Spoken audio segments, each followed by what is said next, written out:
Yo,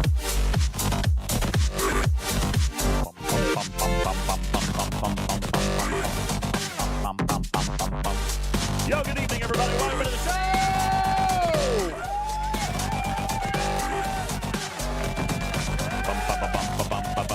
Good evening, everybody. Welcome in. Talking Trek is live. We are Star Trek Fleet Command's official podcast, and you're here on a Thursday evening for a taping of The Pod. Juby, there you go. He's got it. All right. Tonight, we've got a tale of 7 Spocks, including 3 brand new additions to your officer crew. What do they do? How do we get them? Are they effective? Are they worth chasing? We're going to talk about the 3 new Spocks tonight, plus our monochroming update, a little bit with territory hostiles, and congratulations to you free-to-play Spear owners out there. Your free-to-play date was yesterday. If you've been perfect. Funny enough, you still have 120 blueprints to earn on the Athena, which came out before the Sphere, I think. Right? No, not quite. Almost. Blah. Blah. All right. Anyway, hey, let's see who's here for a Talking Trek server sound off. You guys punch it up in chat. Thank you, Guru on server 58, Ken Chat on 74. Scaling back from the Outback. What's going on? Appreciate you being here. Vic on 33. Thank you. Wolfwood pushing it and pushing it real good. Stradalorian on 9. Thank you. Divine 164. Voltron 49. Let's see. Oh, chat's moving so fast. Chat's moving so fast. Divine on 164. Thank you. Voltron 49. Noon Whistle 29. Wolfwood 49. Corellius on 13. Silvertap 33. Rastar on server 30. P-Wing on 41. Thank you. Commander Taylor on 187. Bender the Robot and Clark both hailing from server 51. Thank you. BW Burn on 701. Mal on 26. Doug on 38. Matt Hatter on server 95. Thank you very much. Appreciate it. Whoo. I just lost my place. There we go. Enterprise, server 30. Grouchy Outlaw on 84. Murphy on European 164. Kara on 56. Strider on 30. Draven on 89. Zach on 84. Thank you. Tacos Chemtech 703. Polish Prince on 24. TLDU on 199. Thank you for being here. Appreciate it. Balabomb 17. Benny Hills Ghost 42. Thank you. Vic 33. Brizinger Wolf on 42 and a half. Thad on 15. TC on 15. Wristbreaker 30. Blade on 26. Detroit Rock City on server 99. Your Way on server 30. J-Babes on 13. Skippy on 26. You know, I've not seen anybody from server 41 here tonight. Sadly, Tarpy. Apparently server 41 is just all embroiled in war thanks to one Raging Green Griffin. Yeah, that's... oh, there's Canned Onion. Okay. Canned Onion, how are you guys doing over on server 41 right now? I hear things are heated. I hear everything is a little bit rough over there right now. I hear Griffin has done the unimaginable and started an entire server war. Okay, yes, that did happen. Tarpy, Griffin committed a crime, and clips from our stream have been circulating across server 41 as evidence of his crimes. Like, there's not even any hiding from that. They evidence of his crimes exist in the form of clips from this channel. All right, and there's a nice big war going on over there right now, which is wild to me. I think what did Griffin do, Vic? I don't know all the details. I think listen. I don't know all the details, but from the clips that I've seen that are being presented as evidence, he flew in there. He flew in there. How dare he? Show the footage. No, listen, you guys go find your own footage. But no, I've actually been in touch with several people from server 41 over the last 48 hours, and most of them have been pretty chill about it. I think, Tarpy, if you ask me, I think that server 41 just needed to blow off some steam, and I think they're having a little bit of fun with each other right now. But Griffin definitely unpopped that cork. All right, he did. He did it. All right, yep, absolutely. Is Tarpy not here? Tarpy's not here. Okay, she's going to stay muted? You staying muted? You had muted me, and I was talking, and Strider said he hadn't heard me. I was talking, and I wasn't muted on my computer. You were muted during the opening credits, like everybody always is. And No, and then Okay. I mean, if I'm going to ask, if I ask you a question, then you're probably not muted. I mean, that has happened before. You did, and I was muted. That has happened before, but not tonight. Yeah. What's with the talking cat? Detroit Rock City. So I've got all the lights off. I've got all the lights off in the studio because I've got a headache. Yeah, I got all the lights off, so I didn't want to go on camera because it's not my good side tonight. So anywho. Yeah, P-Wing says it was already starting to heat up before he just sparked the flame. Yeah, I'm telling you, man. Telling you. He did big stuff. So, anywho, so I'm glad that Server 41's having a little bit of fun. And I'm glad you're too busy to watch the show because you're out there blowing up everybody. Question is, am I wearing pants? Absolutely not. Is any of Server 41 wearing pants? Hopefully not. That's the only way to war, is not wearing pants. All right. Good evening, everybody. Appreciate you guys all being here. My name's UltimatDJz. This is Talking Trek, Star Trek Fleet Command's official podcast. We got a lot to talk about tonight, including the 3 new Spocks. We're going to talk about the reasonable rate of acquisition, if that's such a thing that can exist for these guys, how you can use Paragon to at least make some decent headway. And apparently, Tarpy, it is not super wide common knowledge on the sourcing for even Cat Spock, so we're going to share that with you guys tonight. But not before. Not before we do our very good and traditional favorite segment of the entire show. Ladies and gentlemen, live from all across the world, it is time for your Talking Trek Stupid News. Stupid News!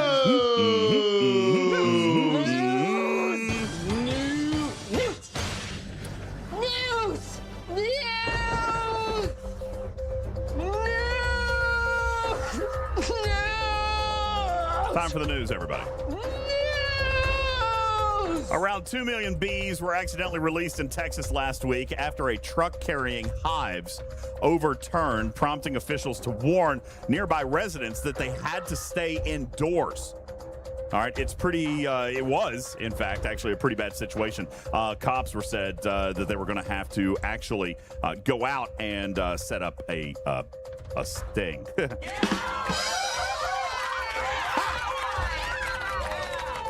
Director Quentin Tarantino is set to return to acting in a new film opposite Australian pop star Kylie Minogue.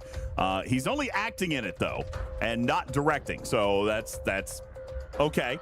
So you're probably not going to get a close-up of Kylie's feet. No, don't worry about that. Some people do say it's a red flag if Quentin Tarantino is your favorite director. I got news for you. The real red flag is if he's your favorite actor, okay?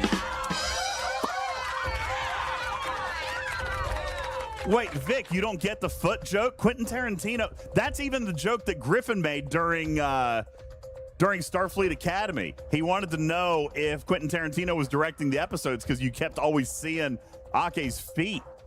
He's got a foot thing. He's got a foot in movie thing. It's Quentin for you. M&M's are going to launch a version of its iconic candy this summer made without artificial dyes. Though the new lineup will exclude the blue and brown candies, which would have really messed with Van Halen's Rider back in the day. There's problems there. No, the real issue is the blue and the brown ones actually kept melting in your hands during testing, which is strictly against M&M policies. You can't do that. Can't do it. Melt in your mouth, not in your hands. Denied. 1,200-year-old oak tree linked by legend to Robin Hood has failed to produce leaves this spring, raising fears that Sherwood Forest's famed major oak may have in fact died. Let me ask, just a question, quick in the chat. Do kids even know about Robin Hood nowadays? Does anybody know who Robin Hood is, or do they just think it's a stock market app? Seriously, he was a hero. He's a hero. It's the oldest living thing in England. The tree is that way. Anyway, a 1,200-year-old oak tree. It's the oldest living thing in England. Of course, second to Keith Richards, obviously.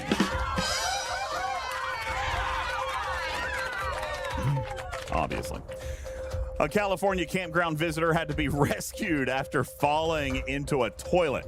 while trying to retrieve a pair of sunglasses, prompting an emergency rescue. I know it's a little out of his wheelhouse, but I think Smokey Bear probably going to have to release a statement warning folks about this sort of thing. But I don't want anybody to worry. I don't want anybody to worry just because he's not here. I have it on good authority that Griffin is recovering and he's alive and well. All right. And ladies and gentlemen, that is your stupid news. There you go.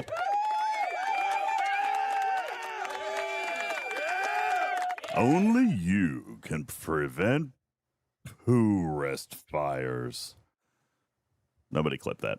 All right. Good evening, everybody. Appreciate you guys all being here. That I feel like that was not my best work, but like I said, I did it with a little bit of a headache. Good evening, everybody. Appreciate you guys all being here. I've got show notes tonight, and we're going to talk about the story of 7 Spocks. In other words, this was actually really funny. I'll start with a screenshot that we got from mad scientist Jules Verne, who, by the way, is also under the weather tonight. I'm telling you, there's something in the air. Something in the air. Okay. Juby says, DJ, question, why in the background is Mama Cat using the iPad backwards? First of all, no, that's just a sticker.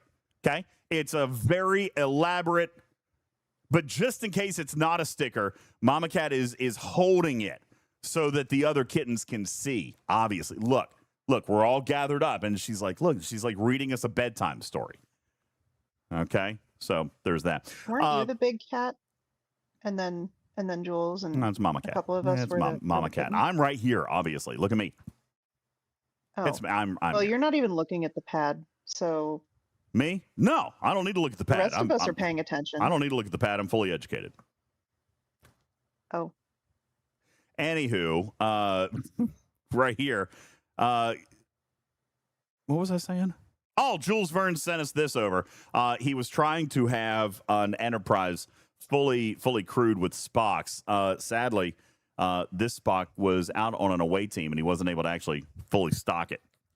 But there are indeed now 7 Spocks in the game, Tarpy. 7! That's not enough. We need more Spocks. There are 7 Spocks in the game, including 3 brand new ones that we got this month. We're going to start tonight doing a deep dive and introducing you to these officers and talking a little bit about what they do. And maybe, perhaps, later in the lab, then we can do a little bit of testing with these guys to see if this is something that is going to tickle any of your guys' fancy as far as being a set of officers that you would want to use. But why am I not unlocked? I thought I got my thingy. Is it in a chest? Ah, there it is. Captain Officer Grant. Okay, let's claim this chest right here. This is courtesy of the fine folks over at Scopely Explore. Just kidding. It's those digit guys. Okay, those digit guys over there sending these over. You got Ambassador Spock, you got Female Spock, you got Cat Spock. Let's talk about sourcing very quickly, okay? Because it's not super well known, Tarpy, about the sourcing on these guys, so let's break into that right now. This month, you guys had Female Spock. Female Spock is the one that you had for weekends number 1 and number 2, okay? Weekends number 1 and upcoming weekend number 3. Okay, weekends number 1 and upcoming weekend number 3. You had Ambassador Spock in weekend number 2. Next month for M93, you're going to see Cat Spock on weekends number 1 and 3, and Ambassador Spock again on weekend number 2. Okay, so that is where you are. That's I hesitate on saying the word sourcing, Tarpy, but those are the current plans for the events in which these officers will be made available to players. Is that an effective way to say that? Is that okay to say? That there will be some shards available through the Paragon RNG pattern. There you go. Okay. So it's a potential unlock. You know, it's a system to potentially unlock them. It is not necessarily ongoing sourcing. Well, definitely not. Absolutely not. It's not ongoing in any way, shape, or form. But you do have an opportunity to work the Paragon recruit and work this out.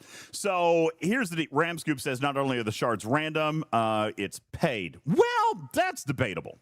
Okay, that part is absolutely debatable because you got to look at how you're going to do on the milestone. Okay, shards are not necessarily paid. If you've got the materials that you can spend on them, you can get them. Now, if you're talking about the unlock, sure, different story, because it's highly unlikely that the milestones, that the SMSs are actually going to get you an unlock. Okay. As a matter of fact, I did Paragon recruit this past weekend, and I finished in the top 10 and finished my solo milestone, and I ended up with 40 shards. Let me say that again. I finished the entire SMS and finished in the top 10 and spent all of that loot, and I ended up with 40 Ambassador Spock shards. I did not even play in weekend number 1 for Female Spock, although I feel like I probably should have, but I didn't. Mainly because I was kind of saving my loot. I was trying to save my materials for Cat Spock. Why couldn't? Okay, why couldn't I be? I gotta unlock Cat Spock. Okay, now the debate on sourcing for these, yeah, I mean, there's no debate. I guess the debate between the player base and the Digit team, you could call that a debate, if you will, as to whether Paragon is the right thing. I will say this, and I don't. Why is the cat freaking out? I will say this. The STFC team,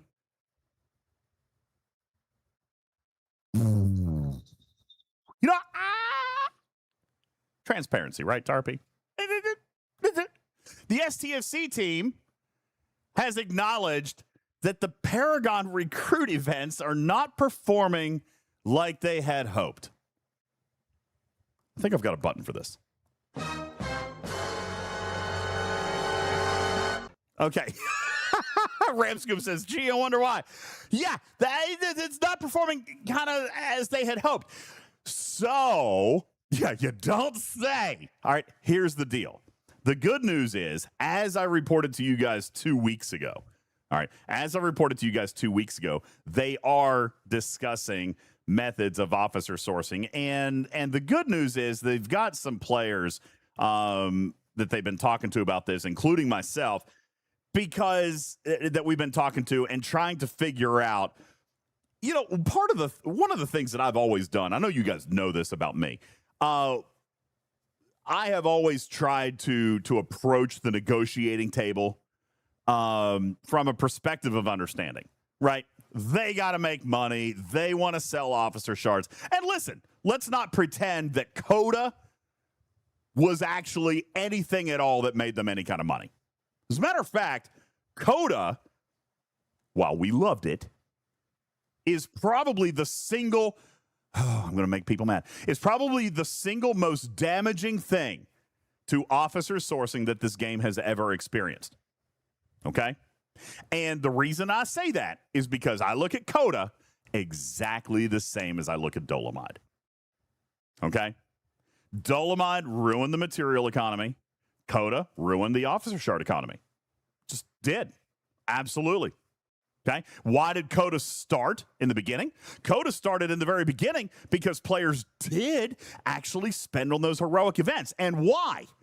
Because it, for the first time ever, by the way, ever, allowed players to pretty easily, maybe for $100 or $200, get players to tier 2 or tier 3 of an officer. That is what broke it. Okay? That's what broke it. Mad Mel says, how did Dolomite ruin the economy? Oh, long story. DJ. Long story, Mel. Hang on, Putz. Long story, Mel. But it did. The Dolomite Primes. Let me rephrase, Mel, just in case for clarity. The Dolomite Primes ruined the economy that were introduced, almost 2 years ago now? Absolute destruction. Okay? Same thing with CoTA. Putz, go ahead. You're selling CoTA short. Even free to play, you could every other month reliably get to tier 2 or tier 3 of one officer every other month. You could unlock every officer every month if you wanted to, but if you concentrated, you could definitely get to tier 2 plus, almost 3. And yes, it was broken, but what they replaced it with, ugh. What they swung the pendulum back completely the other way now with officer sourcing. So it was good while it lasted. I hope they fix it and bring it back again, or bring it back to where it should be. But the course that we're heading on is not a fun one for officer sourcing. No, it's not, because now the argument that we're having, or the discussion. Let me rephrase. The discussion that we're having is one that some traditional Scopely leadership don't like, and I kind of just have to chuckle to myself because look where we are. All right. But there has to be a new school of thought. There has to be a new method to the madness here. All right. And Draven, that's been the argument that I've pushed for. Draven writes in chat, unlocking an officer should be relatively easy. All right. It's still going to cost 1,000 shards to make it useful. Well, and that's debatable, Draven. So that is the argument, right? As a matter of fact, in a recent meeting that I was in, I literally just said that exact same thing is, right now, out of every 3 officers that come out, only one of them has a captain's maneuver, right? So 2 out of the 3 of them do take a significant amount of upgrade to make them super viable.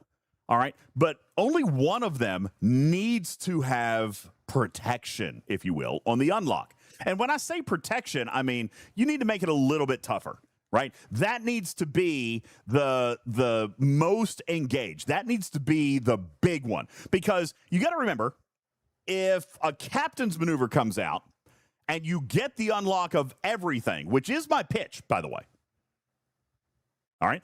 If you get the unlock of all 3 officers, then you've got the full power, the full unbridled maximum potential out of that captain's maneuver. So there does need to be some protection there as far as game design is concerned. Got to be. Otherwise, you'll never, and we had this argument 2 years ago, 3 years ago, otherwise you'll never get a good captain's maneuver ever again. All right. So you do have to, within the design space, you got to protect the captain's maneuver somewhat.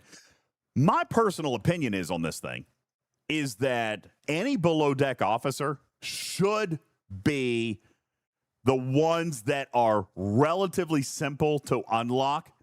And there you can start increasing the challenge, Draven, as to upgrading it. Like you say, you need 1,000 shards to make it viable. I don't know if that's necessarily accurate. I mean, some of them can be viable starting at tier 2, tier 3. But you're right. Tier 4, tier 5 for great potential. Sure. Okay. But with the captain's maneuver, that one can be a little tough, but it still has to be within reach. Okay. For example, I argue what they did within the Academy loop, what they did within the Maverick loop. These are wonderful examples of in-loop sourcing. Okay. In-loop sourcing. And they are available for the grinders with a mechanism to spend on the upgrade through spending events like Paragon or Cadre. Okay? But we're also looking at, there has to be, and my argument here is, a very strong engagement base. For example, going back, not necessarily Putz to like the CoTA model, right? But almost like the Tendi model. Yes. Something in between. Now, don't forget about Tendi before everybody says, oh, Tendi was the gold standard. Let's not forget that there were also heavy material spend events embedded into the Tendi meta. Okay? Some of you guys will remember, some of you won't. All right, because Tendy's been several years ago now. However, there were still, Tendy required 20 days of near perfect participation. I believe there was what, Putz? 2 or 3 events that were skippable. No, it was supposed to be perfect participation, but the pushback it was you were gifted one day. Basically, you could miss one random day. Okay, and the match spend for that was large, but it wasn't large enough to be like, oh, I can't do it, even if I started from 0 with just doing all of the events and gathering up all of the mats, right? Like you got enough mats, more than enough mats to do it, but it was still a big spend. Vic says they were not heroic, but they were in line, Mimi says, with other spend events at the time. Well, yeah, but I mean, spend events are material sink events that, I mean, they pretty much were heroic. Okay, like you weren't unlocking. They weren't like, it would almost be like an event was today, Mimi, where you get, okay, look at the milestones for. Look at the milestone for a Paragon event now. Take the sourcing out and the RNG and the gotcha and all that stupidity out. The milestones, that's about the equivalent. Okay? It was a heavy material spend SMS at that time. However, it did award a full epic unlock if you finished it. Okay? So my argument is, hey, take one epic, boom, right there. What is Discord flipping out about? Why is Discord flipping out? I don't know. You just went all robotic for a few seconds. Oh, you're talking. Okay. So, yeah. What was I saying? Oh, the Tendy Spend event. Events. Yeah, so the Tendy meta had material spend. It also had directive spend in it. There were, in fact, but a couple of events that could have potentially thrown a player off their game, thrown a surprise, a curveball at some of these players, potentially. If what, Putz? If what, Putz? Who was a player that was caught off guard? Somebody who didn't save, somebody who didn't hoard, somebody who spent down maybe their directives down to nothing all the time. You got it. But yeah, I can remember, I don't remember if it was directives or if it was like, I can't remember if it was faction credits. It was something, but it was the one event that I remember specifically scrambling for. I'm like, okay, where do I get this? And I made it by like 100 or something like that. You know what? Right? Funny story, Putz. You know what event you're talking about? This is how long it's been, guys. You know what event you're talking about? Hit me. Ultra Recruit token spend. That might have been what it was. Yeah. I promise it was. Because ultras were valuable then. Is that not crazy? Yeah, and I think I spent down all of my alliance credits or something like that trying to get ultra tokens or something, like churning that like at 50 tokens a pop or whatever. Yeah. Do you guys remember? Now, again, this is me yelling at a cloud. Tarpy, you never saw this event. Karkin might remember it. There used to be events that were considered heroic at that time that involved spending, get this, 20,000 Ultra Recruit tokens. 20,000.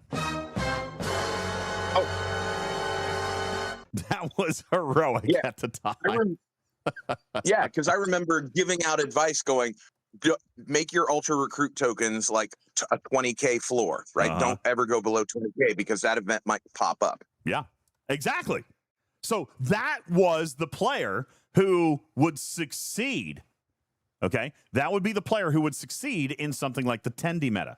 There was also, that's right, heroic spending ship XP. Oh my gosh, I don't even remember what those were. What were those at the time? 20,000 ship XP or 50,000 ship XP. It was crazy. All right. So there were these types of metas. Obviously, those aren't going to work today. Those aren't going to work in today's game economy. But when you look at things like that compared to CoTA, as Putz says, even as a free-to-play, hey, I could get tier 2 of the officer every month.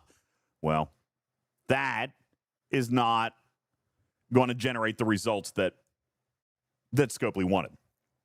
So bringing it back to Paragon, okay? And I didn't mean to spend a bunch of time on Paragon tonight. I really was just giving you the schedule. But bringing it back to Paragon, the conversations on officer acquisition are definitely ongoing.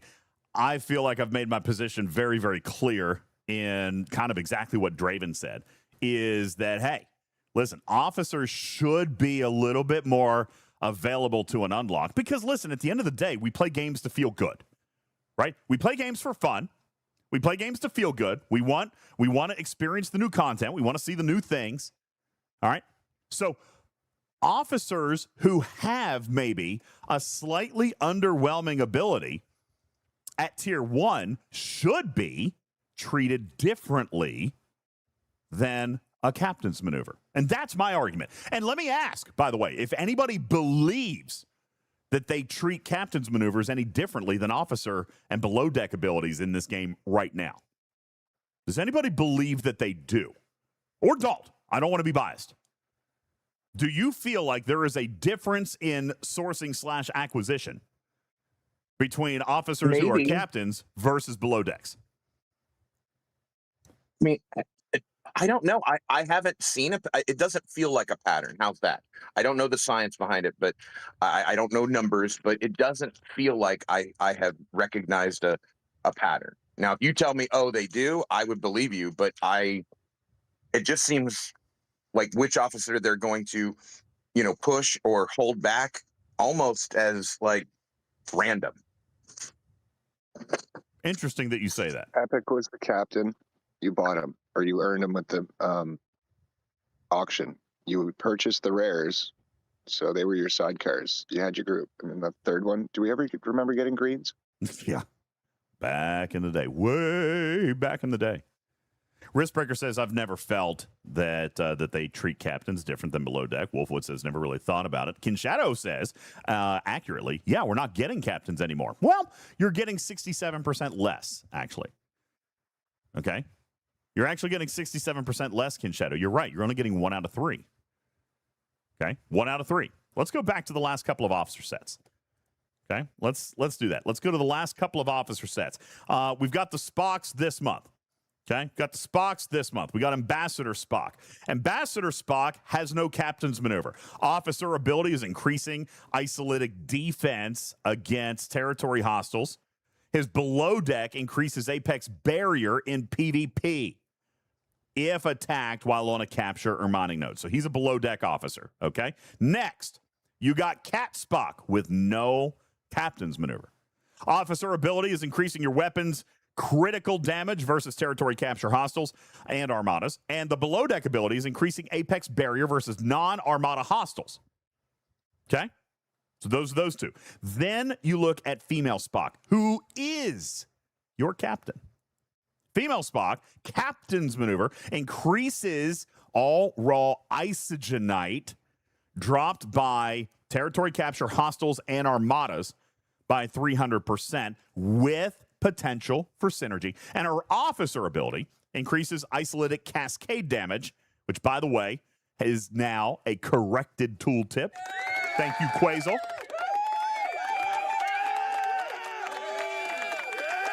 Thank you, Quasel. This is now a corrected tooltip.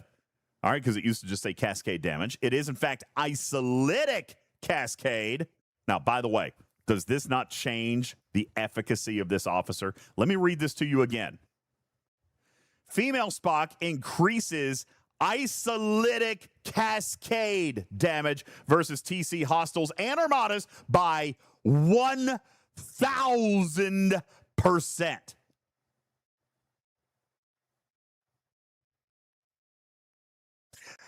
What is, pop quiz time, what is the next highest amount of isolytic cascade in the game that's currently available? Is it 500%? 300%? No, it's actually 100%. Oh, DeMarco, sorry, 150. Thank you. DeMarco, 150. Okay. This is 1,000. Clark, you rock'em, sock'em, jock'em is defense. Okay. Mimi says makes no difference or loot ability doesn't work on relics. True story. Okay. True story. And Caldon says it's limited to one kind of hostile. Also true story.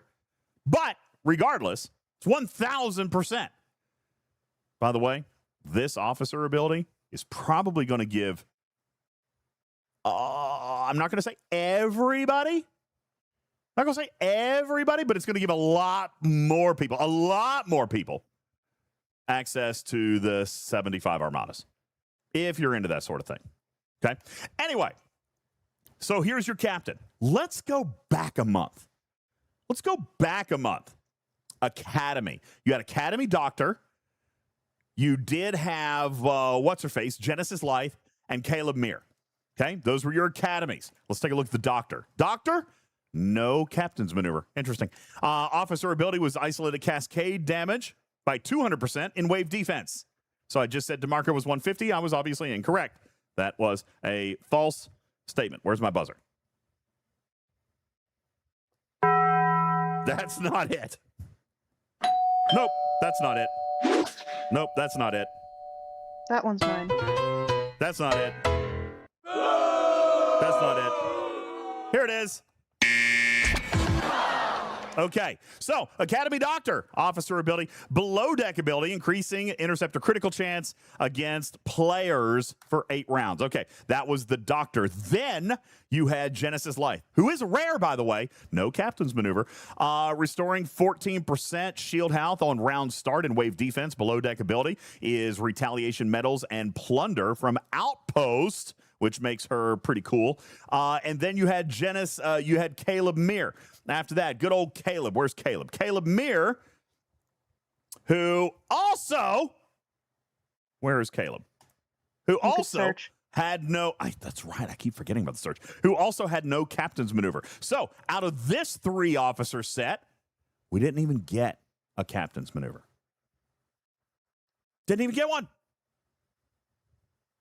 But yes, we did. Yes, we did. I'm a liar. Nala Ake. Did we? Nala Ake. Crazy. Doesn't have a Captain's Maneuver.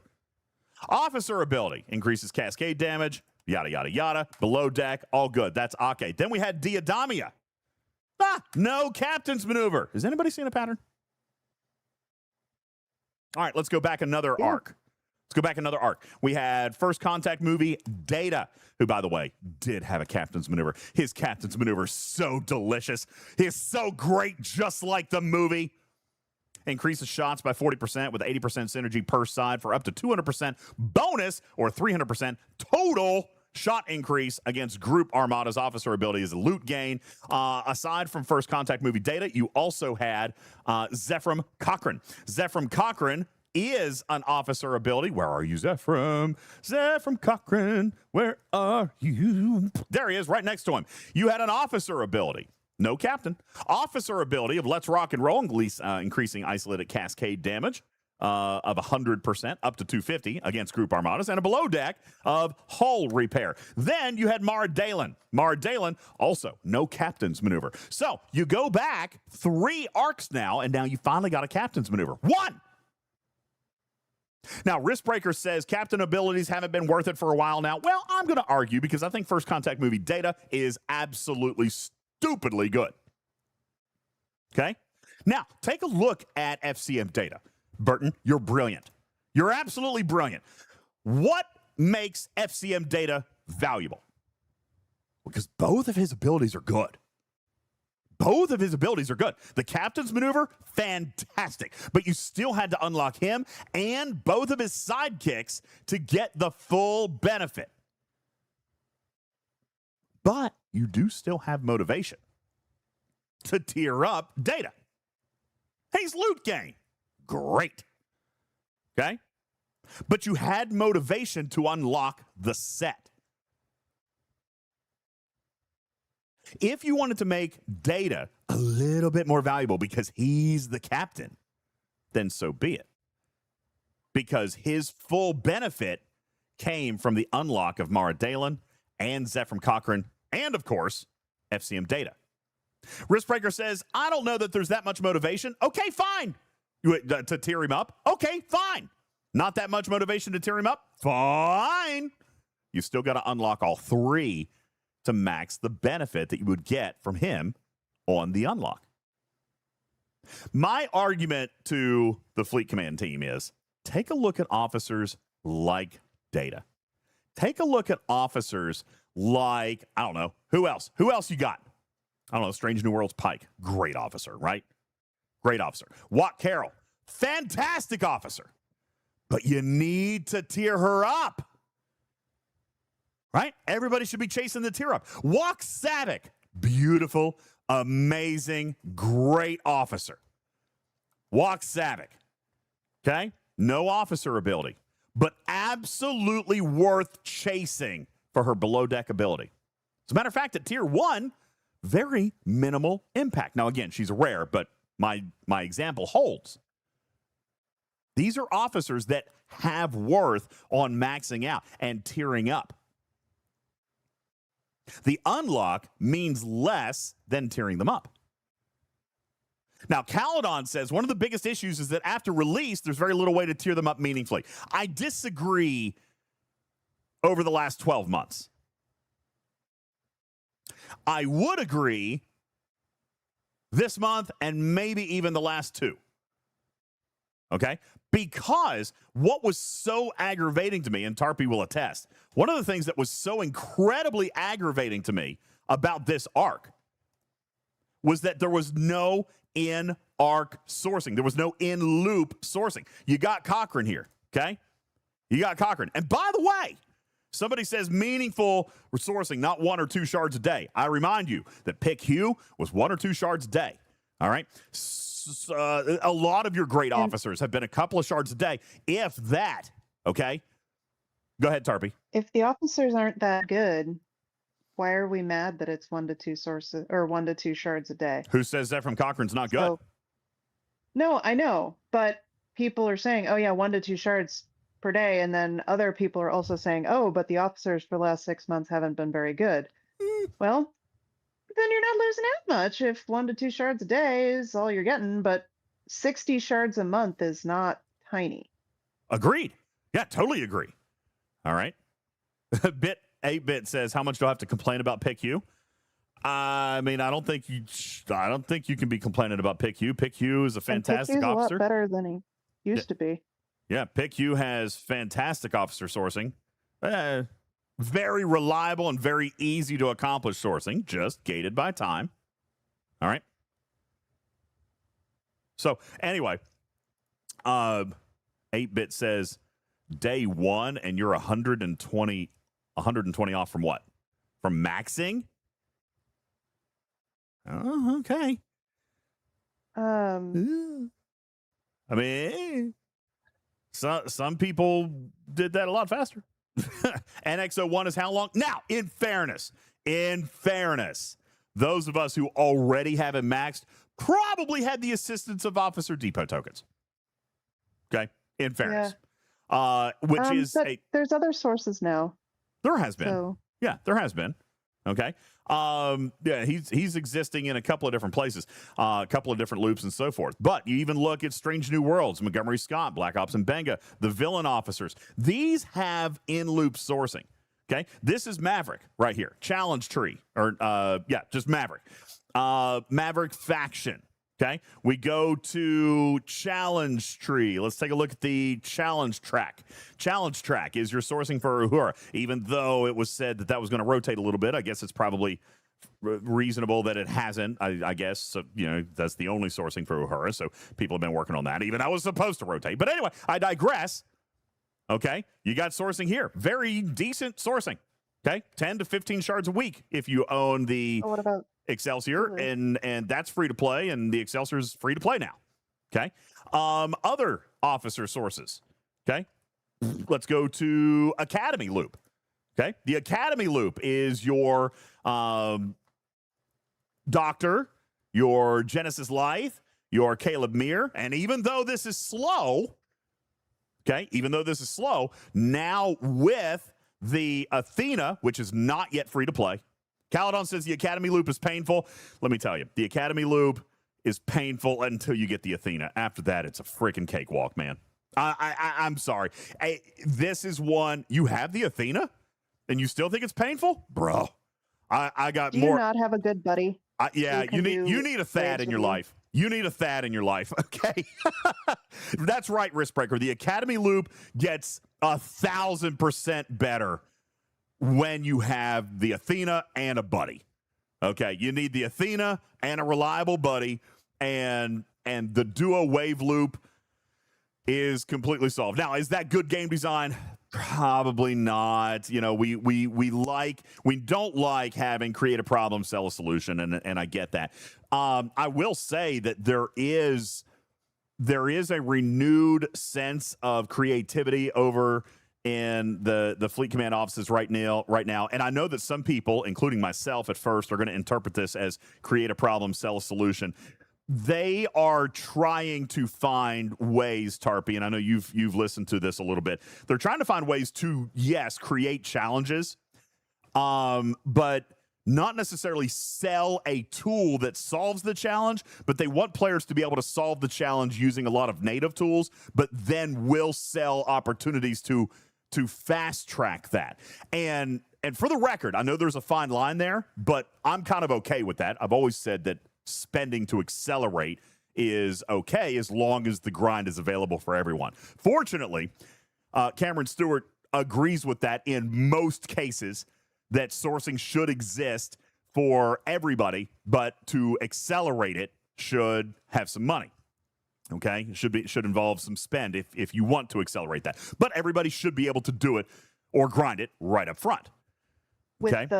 With the addendum that if they change some of that, it might take 3 to 4 months for us as players to see it. Because again, a lot of the stuff that they put out this month, next month, et cetera, kind of got decided 3 to 4 months ago. That's true. So they work a few months ahead. Absolutely. So it's hard to see change. Very good point. As a matter of fact, we have reiterated on this stage and will continue to reiterate as we have, we have meetings every single week. I've got a meeting tomorrow with Cameron Stewart. The real fingerprint where we're going to start seeing real impact of his game design is not until M95. Okay, we are in M92. So you know, when people say Paragon is bad, I concur. I don't think we're going to see a great deal of change on that until M95. Right now, all resources are being dumped into M95. And I'll tell you right now, M93 and M94 are going to continue at a slower pace. I've seen a lot of commentary this month that this arc is relaxed. Some players have called it boring. Some players have said it's a nice change of pace. This arc has been relaxed, is what I've heard a lot of players say. Some people have not enjoyed that, but I remind everybody this is what we asked for. Slow down. Okay, slow down. Let's start looking forward. Let's focus on what we need to do to fix the game. All right, so when we look at that, I think we're going to see even more of this pattern in M93. We're going to see more in M94. I mean, M93 is the anthology arc. We know this. M94 is going to be a pretty slow pace. M95, we're off to the races. M95 is going to be the grand curtain rise on Cameron Stewart's vision for the future of this game. For the record, do I think it's going to be perfect? I don't know. I've started to see some of the early design, and I've already started to point out a couple of things that has me raising an eyebrow. But the good news is it's early enough that we're having real conversations about it. Okay? Should you be afraid? No, not overall. Not overall. I like the design overall. All right? But there's a few things that I still think from a player-facing perspective we need to be a little bit more generous with. Okay? Now, Mad Hatter has absolutely soaked up the intent of this 90-day slowdown. Mad Hatter says, I like the current pacing. It's given me an opportunity to finish up and catch up on other loops. Okay, I agree. I totally agree with that. And I have as well. How many months did we complain about screen time? Sure. And I'll tell you, I've agreed. I've loved this too. The other day, I actually said, I think Tarpy was in a phone call with me. I said, I'm done with everything. Like, I'm going to actually go do something fun. Like, my chores like were the done. game isn't fun. My chores were done. I got to go do something I wanted to do instead of completing a to-do list. And Alicia says, I love that this doesn't feel like a second job this month. Yeah, it's been nice.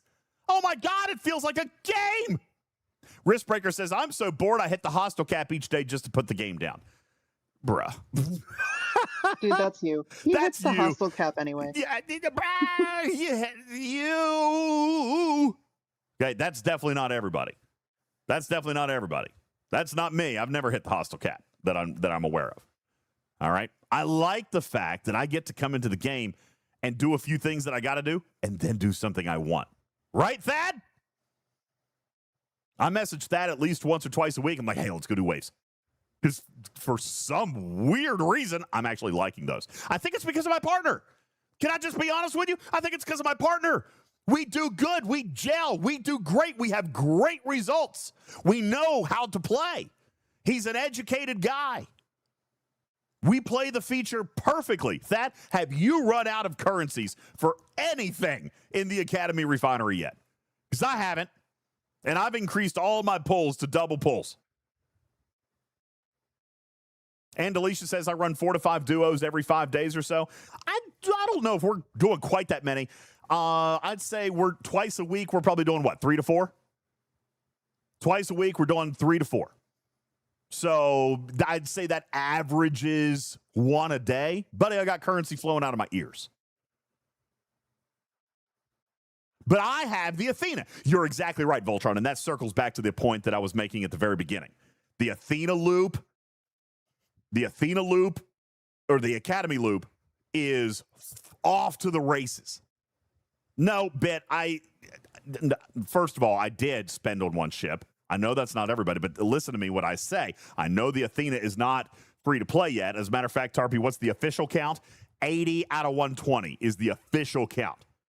Is possible. Is possible. I don't think many people are there. Yeah, that is the capacity meter. Putz is our free-to-play capacity guy.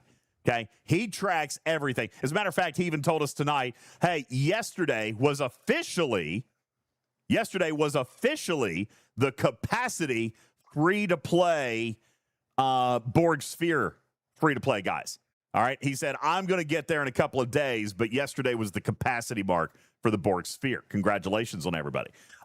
He also said everybody should be getting very close to level 30 on the Academy satellite campus and 40 for the dive bar. As a matter of fact, Putz writes, free-to-play are coming into getting 3 tasks per week at some point in the next 20 days. Congratulations to you guys, and thanks, Putz, for tracking it. We should do a quick short on that one night when you have Probably, yes. like a Monday night Yeah, we can work on that. when we talk about that. Yeah. Voltron says, 'Cause I don't we know. should- What? That's okay. Voltron, No, we're doing the thing. You go. Voltron Voltron. says, I don't know if most free-to-play have Sisko yet. Probably most free-to-play don't, but I will point out that free-to-play capacity does have Fleet Commander Sisko unlocked. And we've seen a few. We have seen a few. Not very many, admittedly. I think me personally, I've seen 7 or 8 players and be like, I finally got him. All right. But yes, free-to-play Sisko, as far as capacity, is possible. Okay? That was possible. Clark says, I've got 1 shard. Well, obviously, you didn't chase it. Okay? You're not the standard. Look, Blade KOS, I unlocked Sisko free-to-play last week. All right? Mimi says, Sisko is tier 10 for me. When did you unlock? Were you complete free-to-play on that? All right. So there you go. Plugster says, I still need another 100 shards for Sisko. Well, obviously, that wasn't a priority for you. I remember when we were having this conversation, funny enough, about Pick Hugh, when people are like, oh, yeah, I've got that max. And I'm like, oh, my God, I'm still like 500 shards away. It wasn't a priority for me, obviously. All right. So depending on how you choose your priorities is depending on what you're going to unlock when. But as far as free-to-play capacity, all right, right now, I think, Putz, you might be off a tiny bit. I think I saw one person say that they've got 90 Athena shards. Riskbreaker has 90 Athena blueprints, so you were close. He said 80-ish.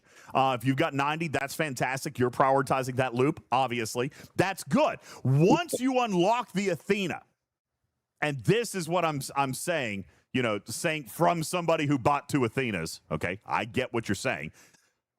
Just like I paid for stuff in Priority 1 ATAs, what you should take away from that is not, oh, look at the whale. All right. What I have always consistently said is this is the progress you will have in 6 months. This is what this loop looks like in 6 months. And by the way, I predicted that 1,000% accurately with Priority 1 ATAs, with the walk arc. I predicted that probably more accurate than I ever have. I was spot on with that one. The Priority 1 ATAs is literally anybody who's been actively engaged with that loop. Is anybody struggling with Pioneer's Crest today? Anybody, please, anybody. Because if you are, I got a thing or two to teach you. What I'm telling you is, right here with the Athena, once you get it unlocked, it takes Tier 3 to be wildly effective, and Tier 5 will get you almost any damn where you need to go within this loop. Okay, to be fair. So I am showing you when I say that the Academy loop is just busting wide open, that's probably about 6 months, 5-6 months out. Okay, once you get the Athena and Tier 1 and Tier 2 go relatively quick, when you get to Tier 3, you're off to the races. I mean, literally off to the races. You will have, after 1 or 2 weeks, you will have more currency than you can spend. Okay? Mimi says, can you teach me how to reliably earn 100,000 Pioneer Crests every 24 hours? Well, that's a little bit much. Are you actually buying all of those ship blueprints every day? That's a lot of blueprints, Mimi. What the hell are you doing? What are you doing? Woof! You're buying a lot of blueprints. Okay? You're buying a lot of blueprints. That being said, this is just merely a look into the crystal ball as far as the future goes. And by the way, my Athena's Tier 5. Tier 5. And I'm swimming in currency. So you're going to be fine. You're going to be fine when that happens. Okay? No sweat. LASIK has it at Tier 11. Well, then you're even super fine. You're super fine. You're super fine. All right? Now, circling back to the whole captains and all that stuff. Listen, we've probably talked about that enough. My point is, captain's maneuvers, fine. You want to treat those a little more exclusive? Sure. Sure. All right? But I think there's a solid case to be made for players feeling like they can get the unlocks. All right, enjoying the being able to dip the toe in the pool that is that month's arc. All right, Wolfwood said, "Is that stance a bit skewed because you have 2 Athenas?" Nope, because Thad has one, and I could easily use a faction ship for my second, just like Thad does, easily. I just choose not to because why? But if you wanted me to demonstrate one faction and one Athena, totally fine. Thad does it, and we're still fine. And he does his with an Enterprise E. You know? And you put your money where your mouth was for that. That's so true. to speak, because you bought a ship plus a couple packs. I that did month. because I believe in the For value of that that. ship. I believe. Well. You believe in the value of what the loop got you, not necessarily the value of the ship. I like the ship. I do like the ship, but you're right. I believed in the loop. And basically, I bet I know where 8-Bit Ash is going on this. My Athena's Tier 4. I want my money back. Why? My perspective on that is I don't regret it because I enjoy the feature and I'm having fun with it. However, I thought it was going to be the only way to promote officers in the future, and, well, that hasn't proven to be the case. But I'm not complaining. I'm not complaining because, honestly, we don't want to use officer laurels, so I'm just going to I'm just going to shush on that. Okay? I'm just going to shush on that. I mean, truthfully, my position was, you want to fast track the Athena, you want to buy this current content because that's the only way you're going to tier up officers. Well, that didn't end up being true. But I'm not going to complain because the way we're tiering up officers now is actually still better than using Laurels. All right, that's right, Caledon. I kind of want them to forget about Laurels, so I'm not going to complain. I'm going to shush. I'm going to shush on that. All right, but that is my goal on officer sourcing, is long-term and available from day one. And this is how you get it. And this is what you do to get it. And here's the value in the unlock. And here's what you can buy if you want to progress faster. That's what I want. That's what I want. And that's what I'm trying to convey. I think there's a lot of agreement in that concept. I think there's a lot of disagreement in how they implement. And so, you know, that's something still that we're working on. But anyway, back to what these officers do. You got 3.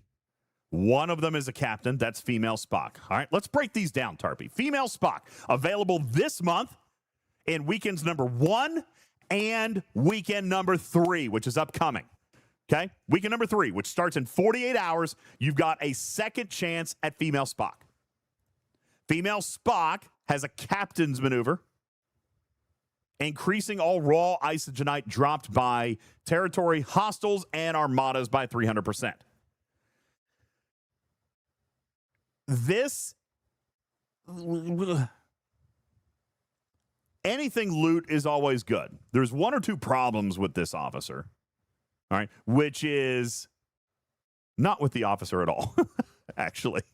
It's with the cargo hold on warships. When you increase cargo loot by 300%, by the way, that means that 400% comes in. All right. Well, I could solo an Armada right now and fill my cargo hold.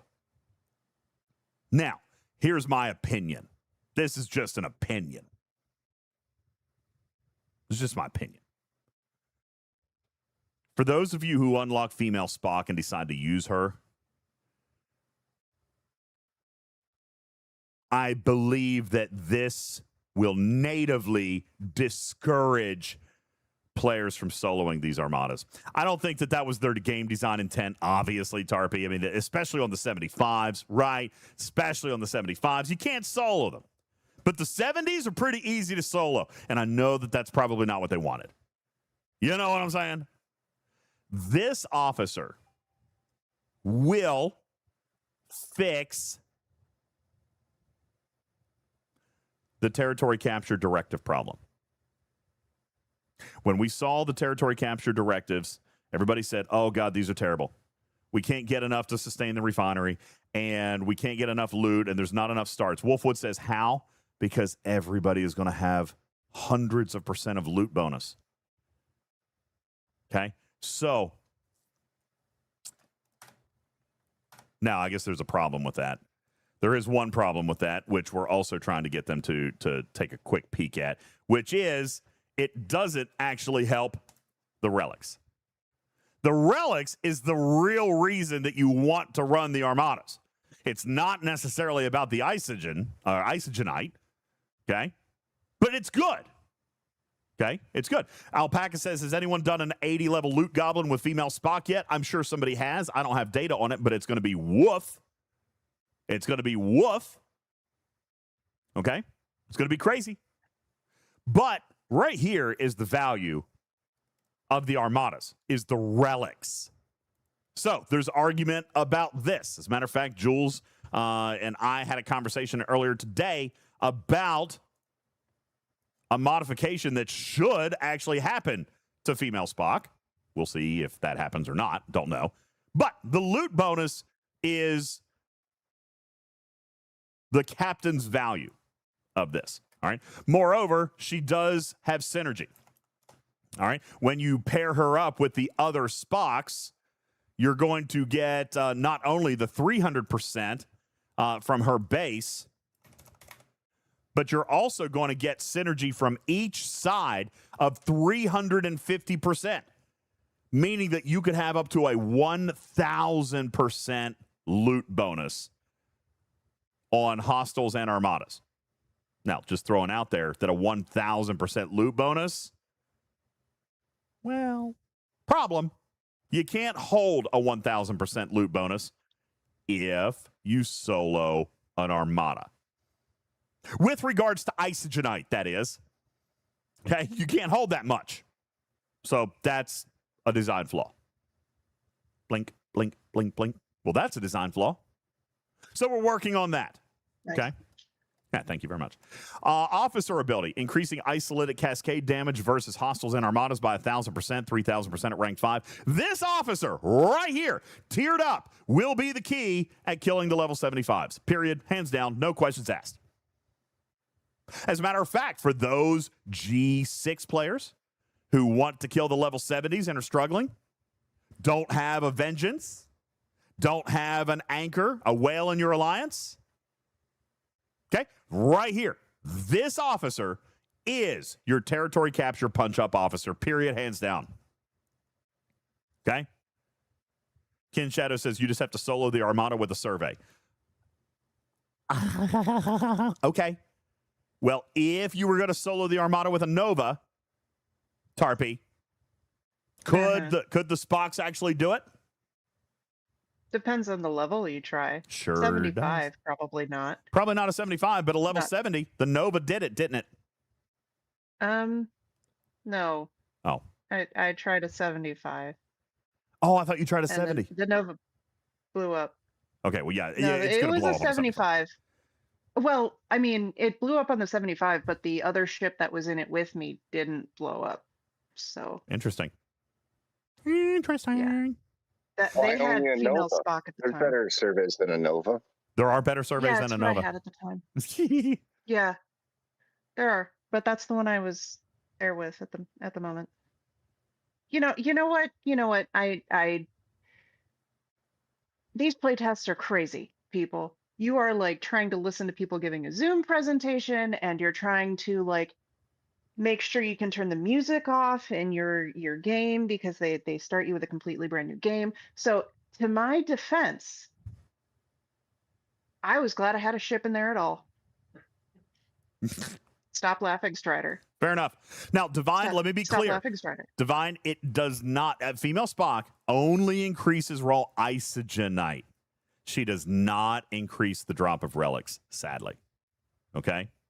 And we tested that, right? We did. We did test. Female Spock only increases the Isolytic. Now, 5 of 11, on the other hand, Doctor Below Deck, on the other hand, will work. Okay? But Female Spock does not give you a 1,000% loot bonus to relics, sadly. Okay. Sourcing is week 1 and week 3 of Paragon during this month, and that'll be it. Okay. That'll be it. As far as the featured officer, let me say, I do expect her shards to show up in the Paragons next month as well, but not as the high shard count officer premium, yada, yada. Okay. Now, Tony says the officer ability is the one that matters anyway. Debatable, but it's definitely going to be the one that provides more players more utility because they'll be able to punch up. This officer, for example, is absolutely going to make it possible for you to kill the level 80 surveys. Super, super possible. Okay? Very, very possible. Big deal. Okay? Taking a look at her first counterpart, Ambassador Spock, who has been available this month, last weekend, in weekend number 2 of Paragon, and will be available again in weekend number 2 of M93. Okay? No captain's maneuver, officer ability. Spock increasing Isolytic defense. Listen to me. Isolytic defense by 20,000%. Isolytic defense increased by 20,000%. Why does that matter? Why does that matter? Do these officers throw massive amounts of Isolytic attack or something crazy? Isolytic defense is capped. Fake news. It is not actually capped mathematically. It does have a law of diminishing return, but you will never, ever, ever get to 100%. All right, it's an efficiency model. So yes, there is diminishing returns the higher you go, but it is not actually capped. Now, you're talking about critical floor, Tony. Yes, there is a critical floor, but Isolytic is not critical. Okay? These adjudicators increase Isolytic damage, Isolytic defense, Apex barrier, and Apex shred at the start of combat. Big, big deal. Okay? It also reduces shield mitigation to 0% at the start of combat of you and has a critical damage floor. So, Tarpy, if we lose all shield mitigation, what is the 2 next best forms of mitigation at preventing hull damage? This is why we turn off chat, because then there's stuff that you guys can't see. Sorry about that. I'll move it. Okay? You're good. Shield mitigation. If shield mitigation is at 0, then there's actually 3, but one of them is mostly ineffective. What are the 3 forms of reducing hull damage that exist? Running away, Not what I had in mind. but it works. Apex barrier. Apex barrier, absolutely. Apex barrier is just going to reduce the amount of damage by, whatever, right? 10,000 apex damage equals roughly double survivability. Okay, what's next? Exactly, Draven. The 5 Ds: dodge, dive, dip, duck, and dodge. You said dodge That'd twice. be Isolytic defense. Isolytic Yeah, defense, You're very good. supposed to. Isolytic defense, good. Okay, isolytic defense, by the way, will reduce the amount of isolytic damage that comes through and bypasses standard mitigation. However, you could have 10 million gazillion % isolytic defense, and there will still be a little bit of isolytic that gets through. Very little, but a teeny tiny little bit. Okay, teeny tiny little bit, because it's an efficiency model. You can never get to 100%. Okay, next. Oh, that's a Karate Kid reference. Okay, sorry. I didn't get it. No, it's dodgeball and Karate Kid. Oh, I didn't get How either do of I those. know these references? If you can dodge a wrench, you can dodge a ball. I remember that one. Exactly. I do remember that one. Dodge. I also know dive, the dip, bold duck, strategy, and dodge. Cotton. That's a good one, too. Yep. See if it pays off for him. Okay. So, Apex Oh, baby, barrier, Finn's fun. isolytic defense, and then, of course, and actually there is a fourth one. Somebody mentioned, as Divine mentioned, hull repair. Okay, that's fair. That's not what I was thinking of as far as damage goes, but you're right. Hull repair will help minimize that. There's also critical mitigation now, but that's an extra one, but whatever. We're not going there. Yeah, not really going there. I was thinking of just standard mitigation. Just regular old, good old-fashioned mitigation. Ridiculous. Okay? Which, by the way, is going to be very, very minimal against these guys because their stats are stupid. Stupidly big. Okay, let's take a look at this level 70 we got in the game here. We've got millions, hundreds of millions of stats. Millions and millions and millions of defensive stats. Okay, can you combat it? Sure. Is it going to be the most effective or more effective than barrier or isolated defense? No. Why? So for anyone who's listening to this and who's new, why is that way? Because of the battle triangle, which is a big, another mathematical conversation that we really don't have time to get into tonight. But what I will say is that when you're looking at stats and mitigation and piercing and defense and yada, yada, yada, this has everything to do with the original battle triangle and why you've got these red arrows and these green arrows up near your targets, because every ship has a natural benefit and a natural disadvantage. Advantage, disadvantage. Think of it that way. Every ship has a natural advantage and a natural disadvantage against any other target in the game. Okay. Paper, rock, scissors. Paper, rock, scissors. Very good. Okay. You say that. A couple of things exist outside of that triangle, including armadas. They exist outside the triangle, and station combat exists outside the triangle.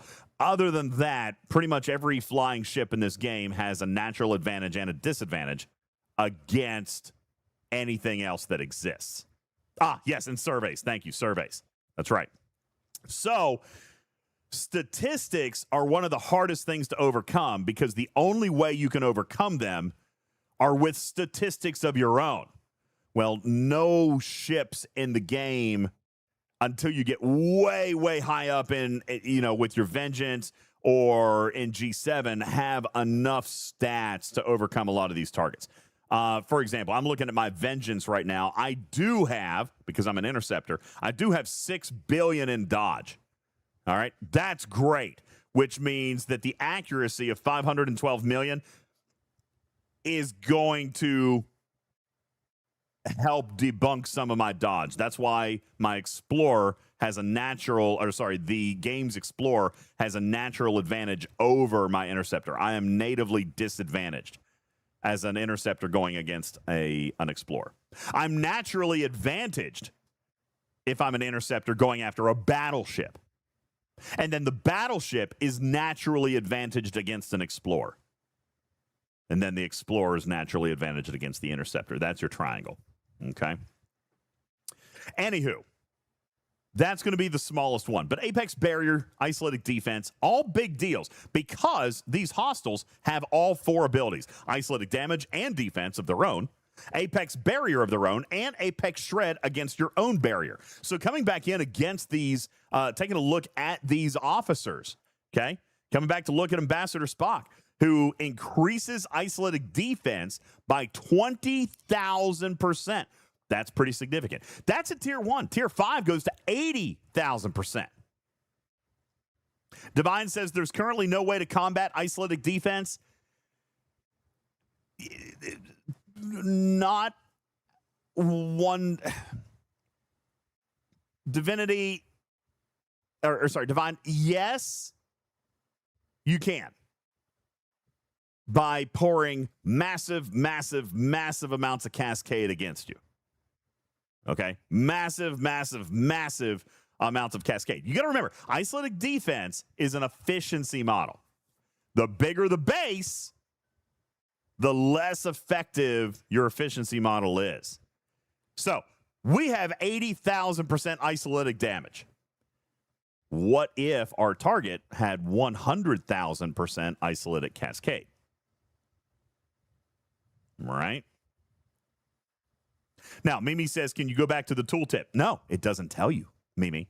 I will gladly go back to the tooltip where it specifically does not tell you what the percentages are. Oh, spaghetti. We don't know. Okay? Are they huge? Are they small? Well, I'm here to tell you the level 70s hurt me. They hurt me. Okay? When I'm just trying to do them, they hurt. So I'm going to assume that there's some pretty decent abilities on these. Okay? Do we know exactly what they are? No, not exactly. Guffa says I'm squishy. True point. Okay? True point, but I do have a Vengeance, so that means G6 are going to struggle just as much. All right? We don't know what these native buffs are, but they're significant. Now, I'm sure some of the data guys could actually probably math some of this stuff out for you. I mean, I bet we could take a battle log and pop it into stfc.phd and probably get a pretty solid answer. Okay? We're probably going to know. All right? By the way, Devon, stop that. There is no cap on Isolytic Defense. Let me read you the actual statistics because that is fake news. Doesn't exist. Incorrect. Wrong. Wrong. Okay, there is no cap on Isolytic Defense. Anybody who told you that is incorrect. Okay? Here you go. Perhaps you are getting confused with hull repair cap, which is indeed 95%. There is no cap, by the way. This is not me. This is from the tool. This is from the tool guys. Hull repair cap, 95%. No cap on isolytic defense. Just normal efficiency type formula, so you can never get it to 100%. The max combat ship standard mitigation, 71.2%, which we knew. The game's minimum, 16.6%. Assuming positive stats. If you have negative stats, that's something different. Okay? Those are the game's mathematical limits. Mimi says, I don't want to derive an answer by blowing up a ship several times. I want them to tell us the information up front. Yeah, I don't necessarily disagree. I think the idea here is it's big. Okay? However, I do agree. And I will make that a note. I will advocate for these values to be published because I would like to know too. All right? But it's got to be pretty big. It's got to be pretty big. Divine said, if these things throw huge standard damage, you can't even combat 28.8% of it. Yeah. Well, you can mitigate up to 71.2. Then out of the 28.8 that comes in, you can still go 80-20 on hull. And barrier, Apex barrier will still reduce that further too. So technically, Divine, you can. Your standard mitigation goes through, but then your Apex barrier also kicks in. All right, so you can reduce that further. And then after Apex barrier, you have true critical mitigation won't matter unless it's a critical shot, but that could reduce it further. And then you've got 80-20 hull split to shield, which most people probably have to 78-22 by now. I'm sorry, 82-18 by now. And that can be further enhanced with officers like Janeway or Pike. Okay? Paul, we'll have to do STFC.PhD display another night because we're doing audio pod tonight, but definitely we'll do a video on that because it's so good. So good. All right. Now, Divine says when these things bypass your shields, that's fair. Yeah, because it reduces shield mitigation to 0. Okay. But, so yeah, shield mitigation doesn't matter, but you still have barrier and you have isolytic defense. So those still matter. Okay, absolutely still matters. So you still get your standard mitigation. That's knocked out. That knocks away 78.8%. Then you've got Apex or isolytic defense that'll come in and reduce some of the isolytic output. And then you've also got Apex barrier, which reduce all of the output. And then you've got your quasi 80-20 split or whatever it is for you, 82-18. Of course, it bypasses shields. So whatever's left after all of that goes 100% to hull. Okay. Anyway. So that is Ambassador Spock. Okay, that's Ambassador Spock, which is the isolytic defense. That's his bridge ability. If you put him below deck, he now becomes a PvP officer for territory capture. Okay, or potentially mining defense. Ambassador Spock increases your Apex barrier versus players by 2,000 or 20% at rank 5 if attacked while on a capture or mining node. Now, I will point out, Apex barrier of 2,000 against players is nothing. This is an officer ability that will require tier 4 or tier 5 to have really any major noticeable effect. Maybe you start to see it at tier 3. Okay? Maybe you start to see it at tier 3. But 2,000 Apex barrier is absolutely nothing in PvP. Nothing. Okay? So this is an example of an officer that will eventually have below deck value, but will take a tier up. And even then, 20% at tier 5 is not earth-shattering in PvP. Okay? Third officer, which becomes widely available. Sorry, let me rephrase. Which becomes mildly available next month will be Cat Spock. Weekends number 1 and 3. We're using the Paragon model of M93. You got Cat Spock. No captain's maneuver. Officer ability, increasing your weapons damage against TC hostiles and armadas by 6,000%. 25,000% at rank 5. Now, a week ago, I would have said, okie dokie. Cool. That's actually pretty good. Then Quasel showed me that I already have 35,000% damage buff. Now. Another 20%. Sure.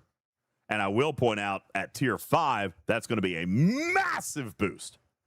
Literally almost a 50% increase in your overall damage. If I'm throwing a 1 million shot now, it's going to get me to 1.5 million. That's pretty significant. Okay? That's pretty major. Now, Alpaca, I can't answer that. How long do you get it to rank 5? Who knows? Okay? Should it be fast? No. Should it be super easy? No. Okay? It's a tier 5 epic officer. Should take time. And it should cost money if you want to speed it up. All right? What did I say? Not weapon damage, crit damage. Sorry, Mimi, did I say it wrong? Cat Spock increases weapons critical damage by 6,025%. Oh, I did because I was talking about. So it's still huge. Okay? That's huge. That's even huger. That's the huger thing. It's huger. Okay? That's right, Sandcoffin. Could really, really help those who are struggling to grind. Could really, really help somebody who's, again, trying to get those level 80 surveys, those loot goblins, which, by the way, Tarpy, if you make it a habit of grinding the loot goblins, what does that do to your hostile grinding in TC? Makes it a lot faster. Couple of hostiles and you're done. Yeah. Okay? And you got the secondary loot too. Yeah. The quantum scraps. So did we talk about the 2 different chests from the quantum scraps? Or for the quantum scraps? I don't know, but I'm not going to do currencies right now. What are you talking about? Which ones? Don't worry about it. We'll do it after officers. I'll pull it up again. I'm Okay. hitting more hostels so I can show you. Okay. So, yeah, within these hostels, you've got the Isogenite and the quantum scraps, by the way, are going to come in the loot chest. Maybe that's what Tarpy was talking about, but the quantum scrap will come in the loot chest, which will come from you farming the loot goblins. All right. Just as a point of note, the loot bonus will not affect the quantum relics or the quantum scraps, but what will affect the quantum scraps is you being able to hit larger targets. Okay? And that's correct, Divine. The loot goblins will drop a chest. It is a guarantee, but the quantum scraps out of any other hostile is not a guarantee. You are correct. Okay? Which is why there's 2 chests. So there's a gold one, and then there's the silver one. So if you look in your, not in there, in the actual chests from the hostels, there's a gold one that comes up, and then there's a silver one that comes up. And so I have the gold one right now because I hit a loot goblin. And that has more quantum scraps than the silver one that you have right now. Yeah, I haven't hunted any for a minute. But yeah, the silver quantum scraps that I've got right here on my screen are a smaller amount. You're also going to get a couple of research prisms out of there if you're lucky. There's a chance on those. But the quantum scraps are... That's only in 3-star territory, by the way. What, the prisms? Mm-hmm. Okay. So again, all kinds of goodies that come into the loot chest. But with the loot goblins, you're getting more. All right. And there's different, there's like more, higher value, higher rarity, as Tarpy points out. Okay. And by the way, that is going to come as a result of you being able to hit larger hostiles. Okay. So that will come with a full synergy set of your 3 Spocks. That will be Female Spock as your captain, Ambassador Spock as a sidecar, and Cat Spock as a sidecar. Which circles us all the way back to the question of acquisition. Is it possible to unlock all these 3 officers over the next 8 weeks? Possible? Yes. Very, very difficult and or free to play? Probably no. Okay.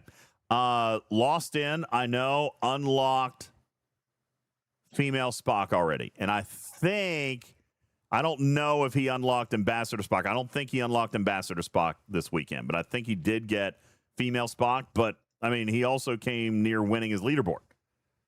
All right?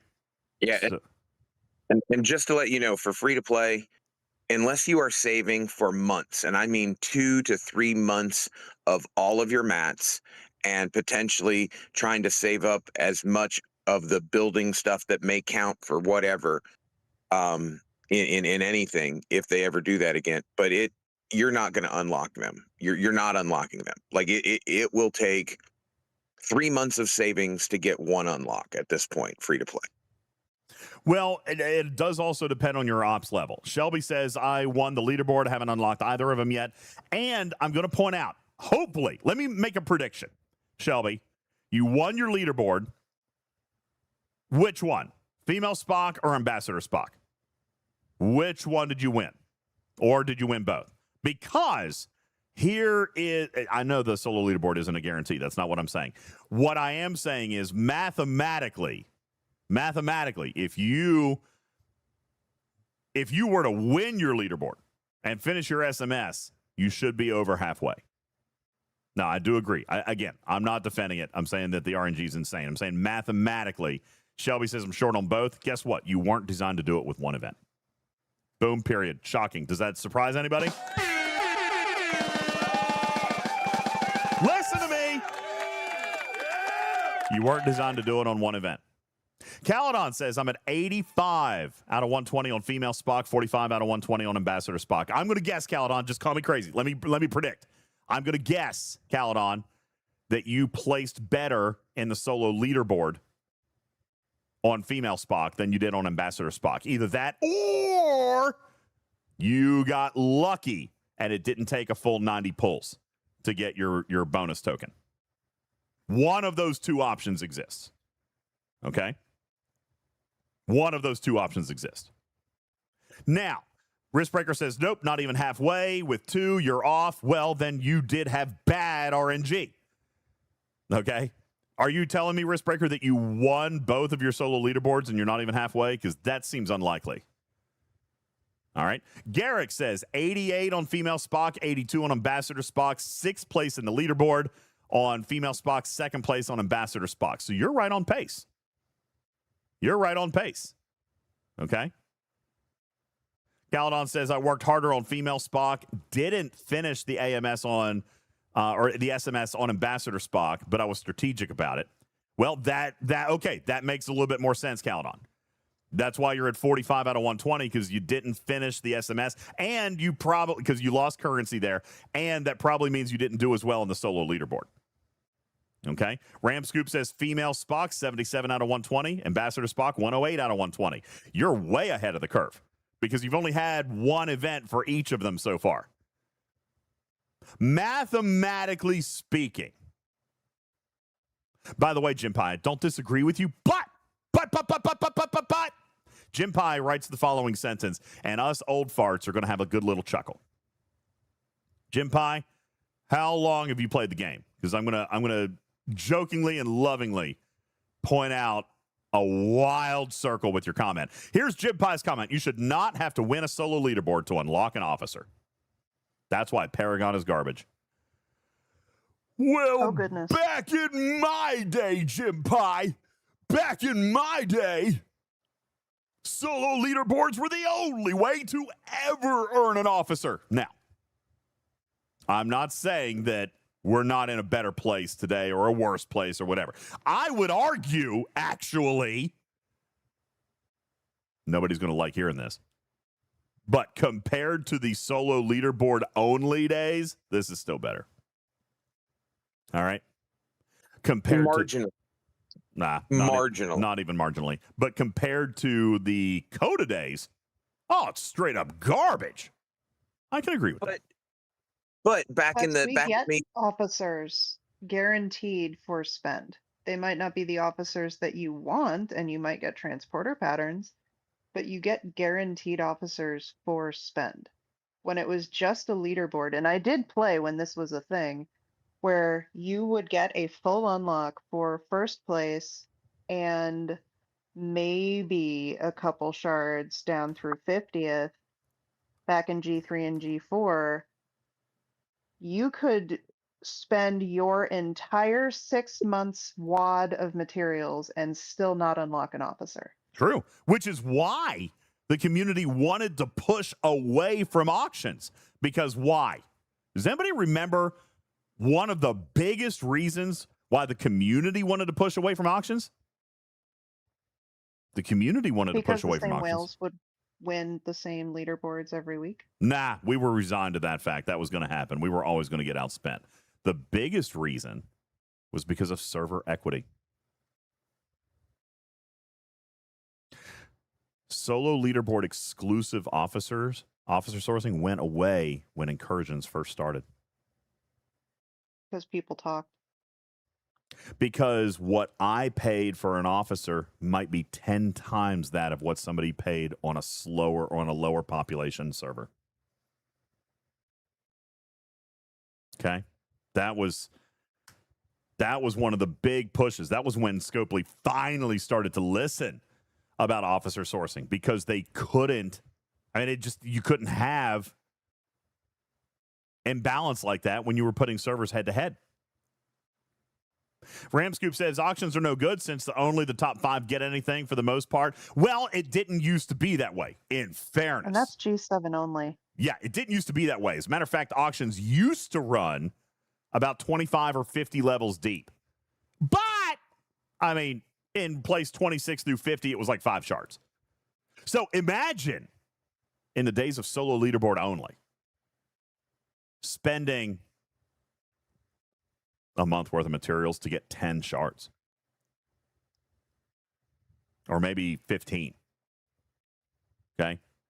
And then Risk Breaker snipes you and you get knocked down. That's in true. The last 2 minutes. Yeah, I remember so many people being so pissed off. Hey, where is Scaly back here? Do you guys not remember one of the big things that Scaly back used to complain about was that his event reset happened at like 4 o'clock in the morning? He hated it because unless he stayed awake, he was guaranteed to be sniped. Every time he was guaranteed to be sniped because he wasn't there at event reset to be able to watch the leaderboard. So, listen, there were a lot of reasons why auctions back in the day were bad. There's also, if you want to be really nasty about it, there is also the argument that even this, compared to auction only, is still a little bit better. Now, that's not to say that it's good. Please don't interpret what I'm saying. I'm just saying that you guys saying that you want to go to solo leaderboards or we should go back to, this or that. It's not always greener on the other side. CoTA has changed our perception of officer sourcing. It's changed the expectations. Now, this is a real thing. Player expectation is a real thing that Scopely has to deal with because, and I will say this in full favor of the players, this is your fault, Scopely. You did this. Player expectations were changed because you miscalculated CoTA. Or you let it happen too long. Or you were trying to go for quick cash grabs just like you did with Dolomite Primes. Whatever the case may be, any of the above, all of the above, who cares? What is real is that player expectation has changed over the last several years. Now they've got to find a way to deal with it. I don't know what that answer is, to be perfectly honest with you. I got no clue. I've got ideas, but sometimes my ideas work, sometimes they don't. What is Risk a fact? Breaker has been saying the multi-tiered SMS. So like when you finish one 4-stage SMS, they give you another one where you got more officer shards for more spend. So they scaled up the spend and scaled what you got for it. Yeah. And they had 3 total of those. So you could spend as much as you wanted, but people complained. So this is why I usually try and to be very careful about what I'm truly complaining about in any particular system. Is the way the events were designed was that if you overspent on that top milestone of one of those yeah, middle SMSs, I remember that. It didn't count towards the next one. Yeah. So if you spent 300 million and your SMS capped out at 200 million, That was 100 million points that you didn't get towards the next one. Yeah. Now, Riskbreaker says Until you- plan your spend. And I get that. You can say that all the live long day. But even you and I can agree that is, quote, blink, blink, blink, blink, blink, a design flaw of that event. Now, if I'm being perfectly honest, I solved that. I think anybody who sits and thinks about it for 5 minutes could solve that problem. Just stack all 3 SMSs into one and create 12 milestones where the differential per shard is different. We've seen that before. Super, super easy fix. You can, but You guys might not have seen it because it was a mid-ops event, but they actually did that with one of our events where when you got to the end of it, suddenly it became heroic, and all of the things that you overscored did actually go to it. well, I am so they glad that have they it learned available. that. I am glad to hear that, Karkin, actually. I'm really glad to hear that because that's a really simple fix for how you solve that problem. However, what's going to be the next thing that people complain about? Come on, chat. You already know what it's going to be. You already know what it's going to be. Give me the complaint. It's too expensive. That's ridiculous that they're forcing me to spend that many materials. Come on. No one's forcing you to click those buttons. Yeah, it's too heroic. I can't believe the price tag on this milestone. The milestones are too daggone high.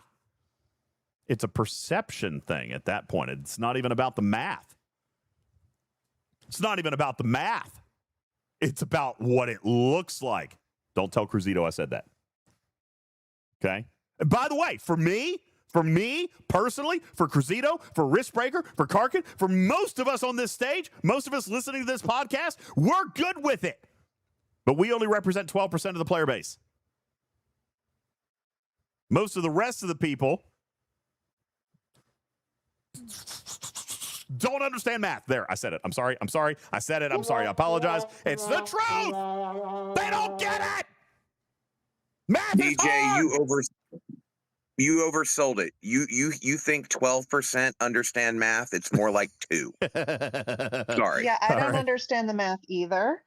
But I also want to toss out that Garrick had a point where you can't spend what you don't have because they're also cutting back on what they are giving in Yep. various events. And that is accurate. And I was a little frustrated that the milestones on the events did go up because Yeah, we're that's how getting- they reflect the value of what they think the officers have. Not So, really. On the whole, The I've ended up packs- with the same number of shards. the packs went up. That's the thing. You Right. got an inflation. Yes. You got an inflation, which is why the milestones rose. So they're still expecting quote unquote $400 or $200 for this or that. But yes, Where would you see that in the packs? in the packs. I mean, I don't know. No, where would you see that? You would have to compare Would it to you a see previous that in the pack. amount of latinum that is in the pack, or is it the G7 materials, or is it the? It what? would be in G7 materials. Yeah. For you, yes. For G6, it'd be in Okay, would G6 it- materials. Also be the latinum? Would it also be the other things in the Nope. pack? Nope, it won't be anything other than your current generation. Because none of those are considered of having any value. Come on now, we've had this conversation. We know the answer to this, chat. If I'm a G7 player, G6, G5, G4, G3, it's fluff. It matters none. We get zero points. It counts for 0 points. It has no value. We just get it because we complained when we didn't. And people still complain that we get it because, anyway. Yeah, they do. They don't. Oh, back in my day, when you crossed a generation in packs, you stopped getting the previous generation in packs, and we rioted. We hated that. I was G7 7 years ago, and I needed G3 materials. Arr! Yeah, I remember a year ago sitting on a bench at a lake and asking how many G5 epics Cruzito had to do per spend event this was right before G7 came out, and he was like, I had to do 12. Yes. And I'm like, how are those actually helping you progress your game? They're not. Right. And so this was also part of the economy problem was there you're not actually spending relevant materials. Correct. Now, DJ Vlad, you're totally right. You're totally right. If you're in G7, you still have a need for G6. Totally agree. Totally agree. I think a pack should go back one generation. Does a G7 need G3? Well, Voltron. sure. What? I can build like 250 G3 epics and maybe get a milestone. That sounds like a deal. Voltron says scrapping G5 ships. Does G7 need G5? My argument is no. Truthfully, my argument is no. Kind of my point. All right. Me personally, if I were designing this game, I'd give you one previous generation. That's it. All right. But, by the way, the players weren't having it. The players weren't having it. Who's arguing that you need 12 G5 epics? Anybody who wants to. You have 8 docks. Yeah, but anybody, that's not the point. The point is they were building them for auctions, which, by the way, is also a problem. That does not generate money. That has no value. They're giving you the G5 for absolutely nothing. So when you complete a bunch of G5 ships and you use the G5 materials, you literally just got that officer absolutely free for no dollar cash amount whatsoever. Ramscoop says, I have 19 Enterprise Ds. Why? Why? Because you built them for events. You built them for events. You can build more. You can build more. Get rid of them and stop scrolling past them. Hey, DJ, because I'd like to throw something at you. Absolutely. And see if it. Yeah, for events, because you can, and because it paid you rewards that probably had a value to you, a monetary value to them, and you got it for free. Thus, my economy problem. Putz, go ahead. Okay, so I'm going to say feel, and so Cruzedo, I'm sorry, right? I haven't done the math, right? But here's the way I'm seeing things is that we are getting less mats of your generation through events and battle pass and whatnot. The non-spend, right? The full engagement but no spend, right? The packs are going up in value of the mats, right? Making the milestones even bigger. Mm-hmm. So now what you have is milestones going up while the free-to-play income goes down. Where's my ding, ding, ding button? I've got one of these. I've got one. Hang on. I just wanted to make sure that I was realizing it. Okay. I just want everybody else to understand that too. Hey, everybody, we've got a winner. We've got somebody who understands Scoplonomics.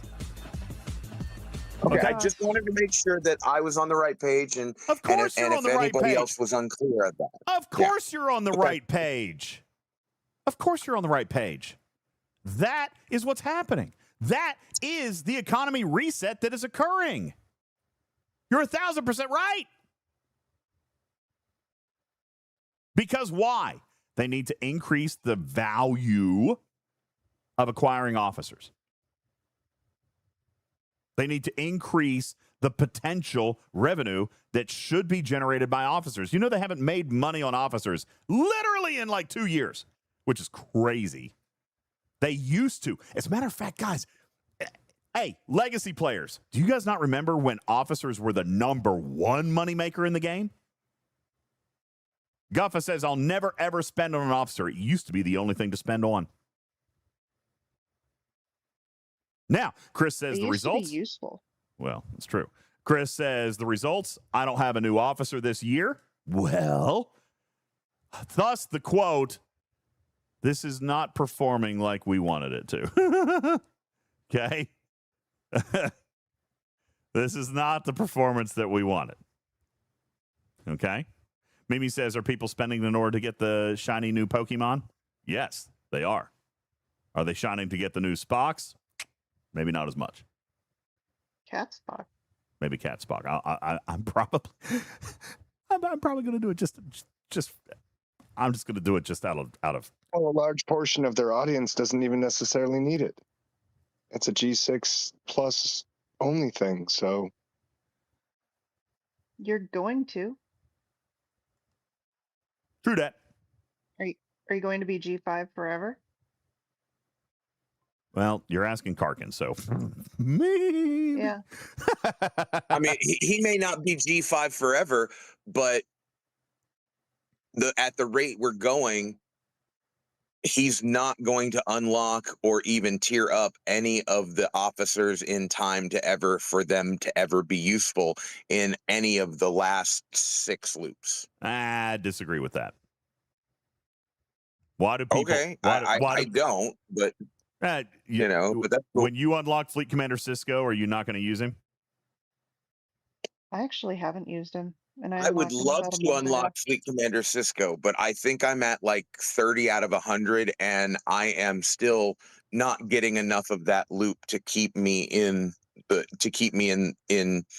consistent chess pulls, right? Like, And by the way, listen.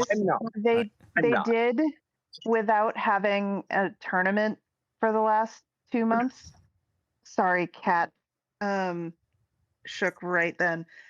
Without having a tournament for the last 2 months, we have not had a good source of outpost directives that people had been used to.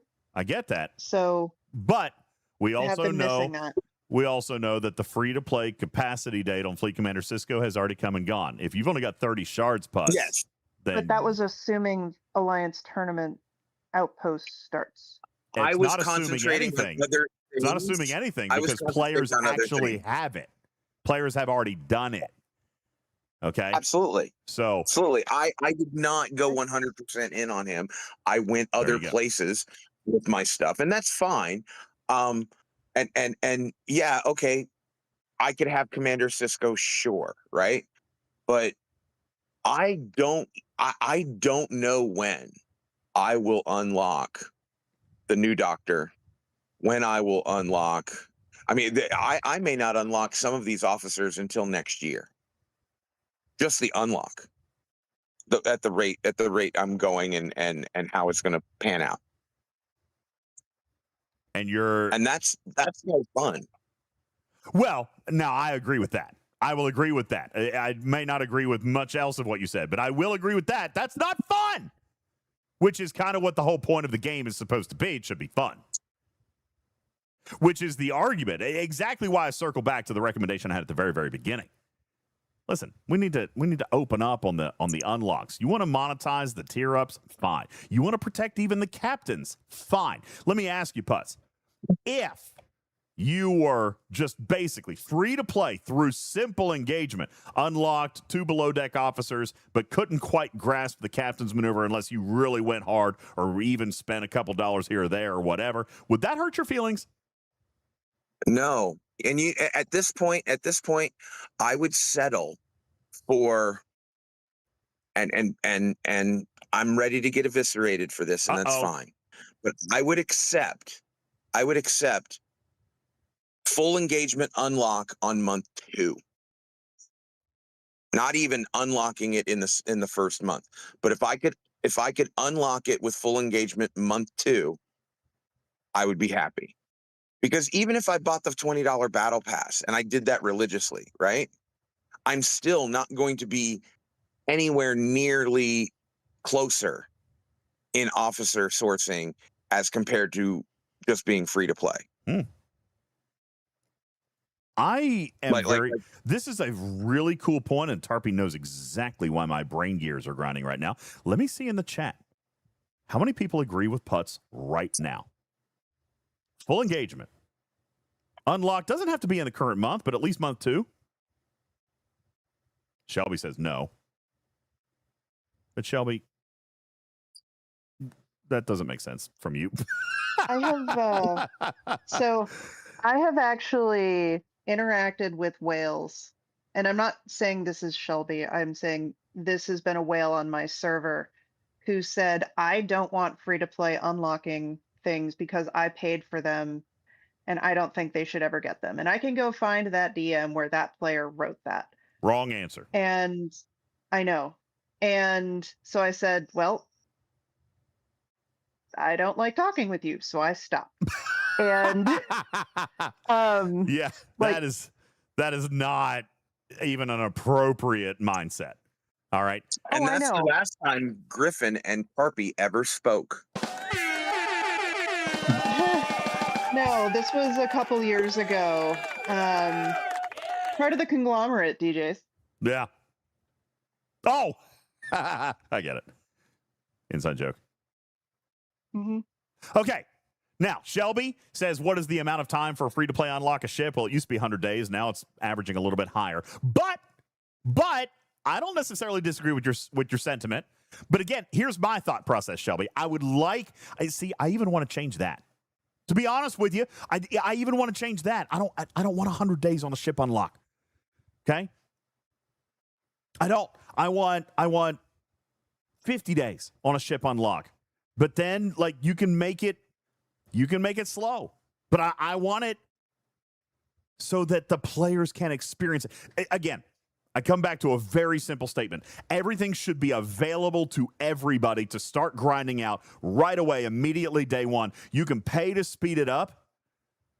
But as people like Karkin have said for years, the loop is over by the time I even get to start.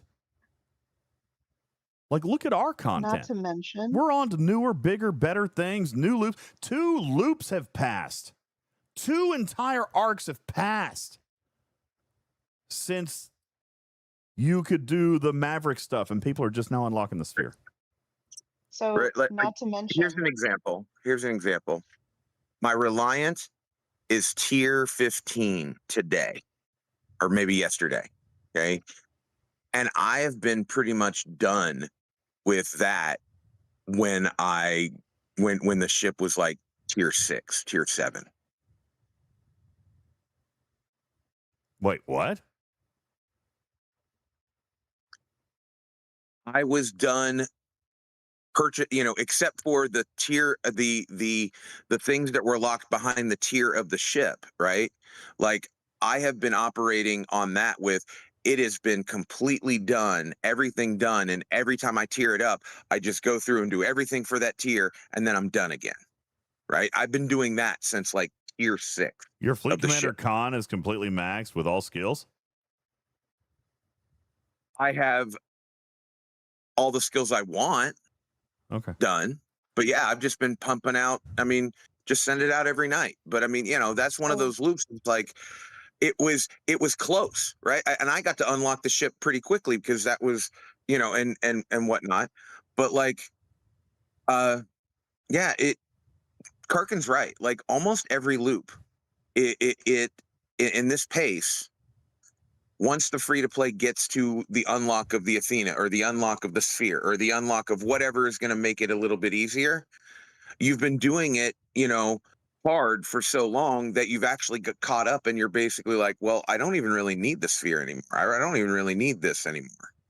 Okay. So the other thing with this is, and I ask this question in playtests now because it's bothered me for years, is, how are players going to get into this loop outside of the first month?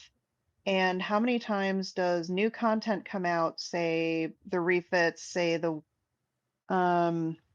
so all of the shiny refits that people got the last couple months that just look like fake blueprints, and a lot of the other ship skins that we've had over years and the different cosmetics or whatever. It's like, how will players source this eventually? I would love for things that come out to, like the sphere was, have a tier based, okay, when you get the sphere to tier 4, you can start unlocking this thing. And if they literally packaged everything that they put out in a month, we wouldn't be having these conversations a year, 2 years, 5 years later for some ship skins, for some abilities, for some other items. So, for example, the Cerritos refit that doubles the amount of time that the Cerritos ability lasts, that has not been available for players since the event store with capital E, capital S went away over about a year ago.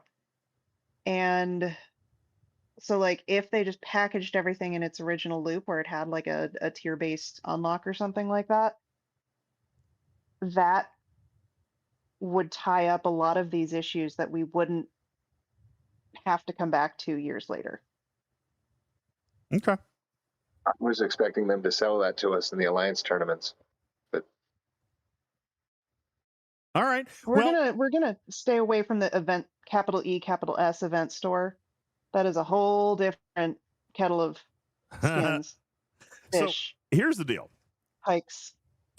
I think that this is a long conversation that we could continue to have, but I'm simply going to say this, and I agree with some of the things you guys are saying, but other things like, you know, I'm very famously saying, should everything be free to play available? Yes.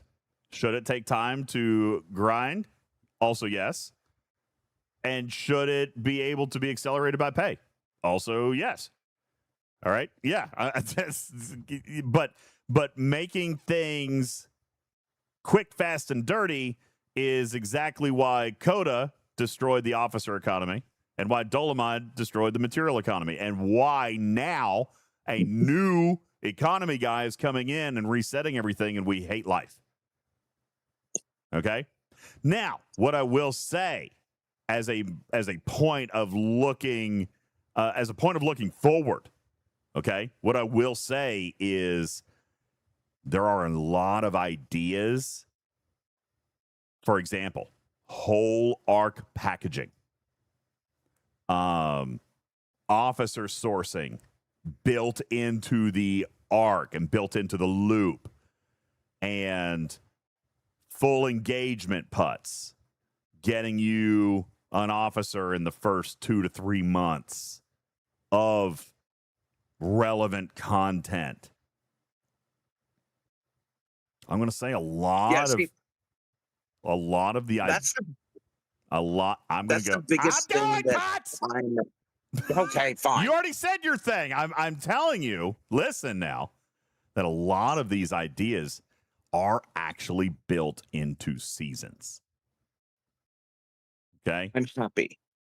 Because the worst thing that I would ever feel, that the worst thing that a free to play feels, is we always unlock the stuff after the arc that it came out in. Guess you know, what? Okay. I would love to be able to play with the current content at some point before it's over. Well, you can't and not being current. You can't always pay for it. Yeah, we can. Okay. Yes, I get it. Okay. But it would be nice to have some things along the way, right? Not everything, but you know, some things being able to be like, oh my gosh, I get to actually kind of participate. Fair point. It doesn't feel very Absolutely. much. Yeah. Fair point. Okay, fair point. Moving on. You're right, and this philosophy seems to be present in the model for seasons. Okay. Again, I haven't seen all the details. I've seen very high level stuff, but most of what I've seen, I'm intrigued by.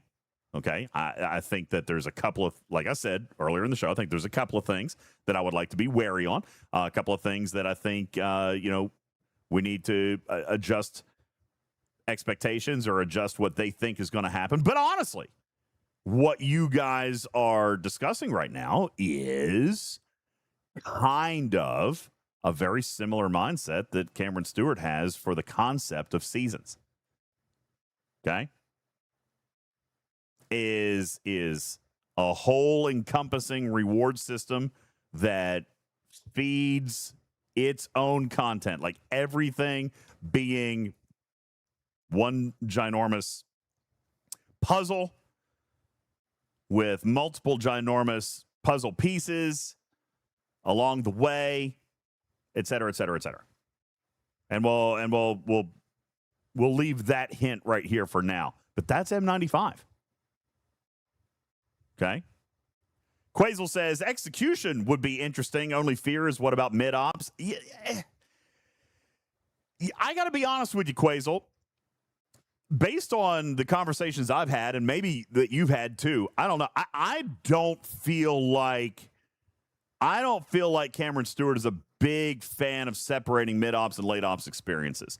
I know that was something, and I've said this publicly on air. I think this is something that I have advocated for a lot in the past. He does not seem to share that idea. As a matter of fact, when I said, and I think I did tell you guys about this conversation, but this was a part of one of our meetings a couple of weeks ago. When I said, I think it's impossible to program for 7 generations of player and make it good content, he said, that's because we've never done it well enough. Now, fine. Here's his Now, goal. you say, sorry, go ahead. Karkin, go ahead. No, I want to hear it. What did you say? You say he's right? Well, I'm just curious. You say he's not happy with separating the experiences. That's great. Is he also not happy with separating the rewards? Because I don't get the same rewards as you in any event we're doing. Well, right even now, if they're the same event. Listen, right now, mid-ops is still separate. It's always been that way. Yeah, it's always been that way. And right now, mid-ops is still separate. You still have a mid-ops experience that hasn't changed. It will change in M95. Period. I'm just telling you right now. Boom. Okay? It's changing in M95. There will no longer be a mid-ops experience. There will be different objectives because obviously there's different things that you can do, but the overall arc and the theme is going to be the same as your Whale Alliance mate. Okay? What you guys are working towards will be together. One goal. Okay? So here is I've always said, listen, I'm of the mind that I wanted a mid-ops experience. He has flat out told me that I am wrong on this. All right? He says that a good game can, in fact, develop content for new and 7-year players alike. But it has to be well designed and well executed. Well, I agree with that. We've never had well designed and well executed at the exact same time for 7 generations of player. Literally, it doesn't exist. Okay? So if this is what he wants to do, then I look forward to seeing what that looks like. I know, based on our history with this game, is that we've never been able to make content that is equally as exciting for G3 as it is for G7. It's never worked here. However, if he is going to drive a game design philosophy of, listen, everybody has to be involved in one way, shape, or form or another, and you better figure out a way to make it work, and it's going to be equally as challenging, equally as fun, and not more punishing to any one level ops player. If he actually solves that, then kudos to him. Kudos to him. Now, Voltron, I'm not suggesting Generation 1 or even Generation 2. Most of what they are looking to build is going to be Ops 20 plus. That is his goal. He looks at Ops 1 through 20 as the tutorial for this game, and he's not wrong. You can get to Ops 20 in a freaking week, maybe 2. Okay? That's the guy at 12. I haven't played it. Honest to God, I probably have 2 actual hours of gameplay on that account. Yeah, you keep squirreling. All right. So, in fairness, Ops 1 through 20, tutorial mode. What he wants is Ops 20 plus to be able to, in some form or fashion, share a challenge, share a goal. Now, what you contribute to it very well may be different, may look different. Obviously, you're going to have to do different things. But the goal of seasons is just that. The goal of seasons is exactly that. And you will see puzzle pieces that are revealed and unlocked with progression through these puzzles that are going to be presented with seasons. And I don't mean puzzles like trivia and scavenger hunts. That's not what I'm talking about. I'm talking about real, actual engagement and real, actual challenges. Some could be solo, some could be server, some could be alliance-based, but all of these activities are going to feed each other and continue to build upon each other. And when that happens, you are collectively rewarded. Like I said, what I have seen of seasons seems interesting. I like the concept. Now, implementation is totally different. Rewards, very important, right? Haven't seen any of this stuff yet. I've seen very high level, very interesting causality pieces of seasons, and I kind of like it. But who knows? Clark says, are you referring to new officer sourcing for everyone 20 plus in an ARC or battle pass? Well, ARCs will no longer exist. Okay. And do I think they're going to just put officers in battle passes? No, I do not. Okay. Don't think so. I think that a lot of what we imagine about this game is going to look very, very different. All right. ARCs will no longer exist. Battle Pass is still going to be there. As a matter of fact, his goal, quote unquote, is to make the Battle Pass irresistible. He wants 75% of people buying Battle Passes, which, by the way, that used to be real. That used to be a real thing. Did you know that? I mean, we've talked about that in the past. 75% of players used to buy the $20 Battle Pass. Now, we're talking years ago. Yeah, it used to be you were either a spender or a battle pass spender. That's right. That's exactly right. Ram Scoop, there's always been a $100 battle pass. Always. Ever since the beginning of time. But there used to be, as Kark had just said, like, there was nobody who didn't buy the battle pass. Nobody. Now, Vic says put the value back in it and they will come. Well, that's what he wants to do. But he is trying to find a way to do it without destroying the economy with materials. He wants it to be in a wide variety of things. He wants it to be in look at what we're already seeing. We're already seeing a couple of cool little things like the Warp Exo or an extra building slot or this or that. Maybe not enough to draw somebody in. Let me tell you. Can I just say, me personally, the Warp Exo has been by far and away a gazillion% more valuable than the extra building slot. Warp Exo makes me a very happy cat. Very happy kitty cat. I love the Warp Exo.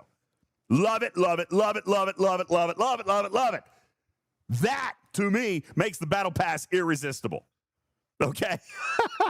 That alone. Now, you can always give me more, okay? You can always give me more. But that absolutely is a very good first step benefit of owning the Battle Pass. Webster says that's because you have no patience. Great. I'm good with that. Would it have taken you 15 minutes to fly to Taiga Core today? It would have taken you 10 instead of 15 to warp to Taiga Core if this were 7 years ago with that Exo. Well, that's great because you'd also have to go back because you forgot something and you couldn't warp stop. So that's Or true. you got true. killed by a whale as soon as you got there because they didn't like you grinding in the same system. Makes sense. Ricky says, I don't want any of that crap. What, a Warp Exo? Bro, the Warp Exo has been great. Warp Exo has been great. But I'm here to tell you. I'm here to tell you. I'm here to tell, who was it that I just saw this? Hang on. Ram Scoop. I'm here to tell you, if your sole 100% desire out of the Battle Pass is more materials, I hate to disappoint you. That does not, okay, I don't want to say will not. That does not appear to be the plan that they are enacting. Material bloat is honestly what has really gunked up this economy. And by the way, it's not material bloat that gunked it up. It's... I hate to go back to the Dolomites, but it all started with the damn Dolomites. Because then they started building the game. Hang on. Then they started increasing all the costs. After the Dolomites, we talked about this. After the Dolomites, they started increasing the cost of everything. Everything. So then there was even a broader gap between economies of free-to-play and mild spenders, because the Dolomites, they you guys remember this terminology. They built stuff with the assumption that you had the Dolomites. So if you didn't have the Dolomites, you were absolutely boned. And if you did have the Dolomites, it served you no purpose because everything still cost the exact same price as it cost before the Dolomites because they amped up the base cost. These guys, the old regime, and I don't mean like the old G3 regime as in David E. I mean the current regime. The current decision makers, the current STFC leadership team have ruined their own economy. And Guffey, you're exactly right. You're exactly right. There's no other word for it. They did it for a quick buck. I thought their game was going to die. Saber says, we were told they wouldn't do that when they were released. Well, got news for you. Look at the next month. Okay? Because they absolutely do. Gray Saber says, DJ, could you actually refer to that as a true cash grab? 1,000% I could. 1,000%. And I don't use that word. I don't use that word lightly. A lot of things are not cash grabs. Dolomite was. 1,000%. Effective, though. Very effective. But at the so- sacrifice of their own economy long term. Well, they like to shoot themselves in their own feet with their phasers.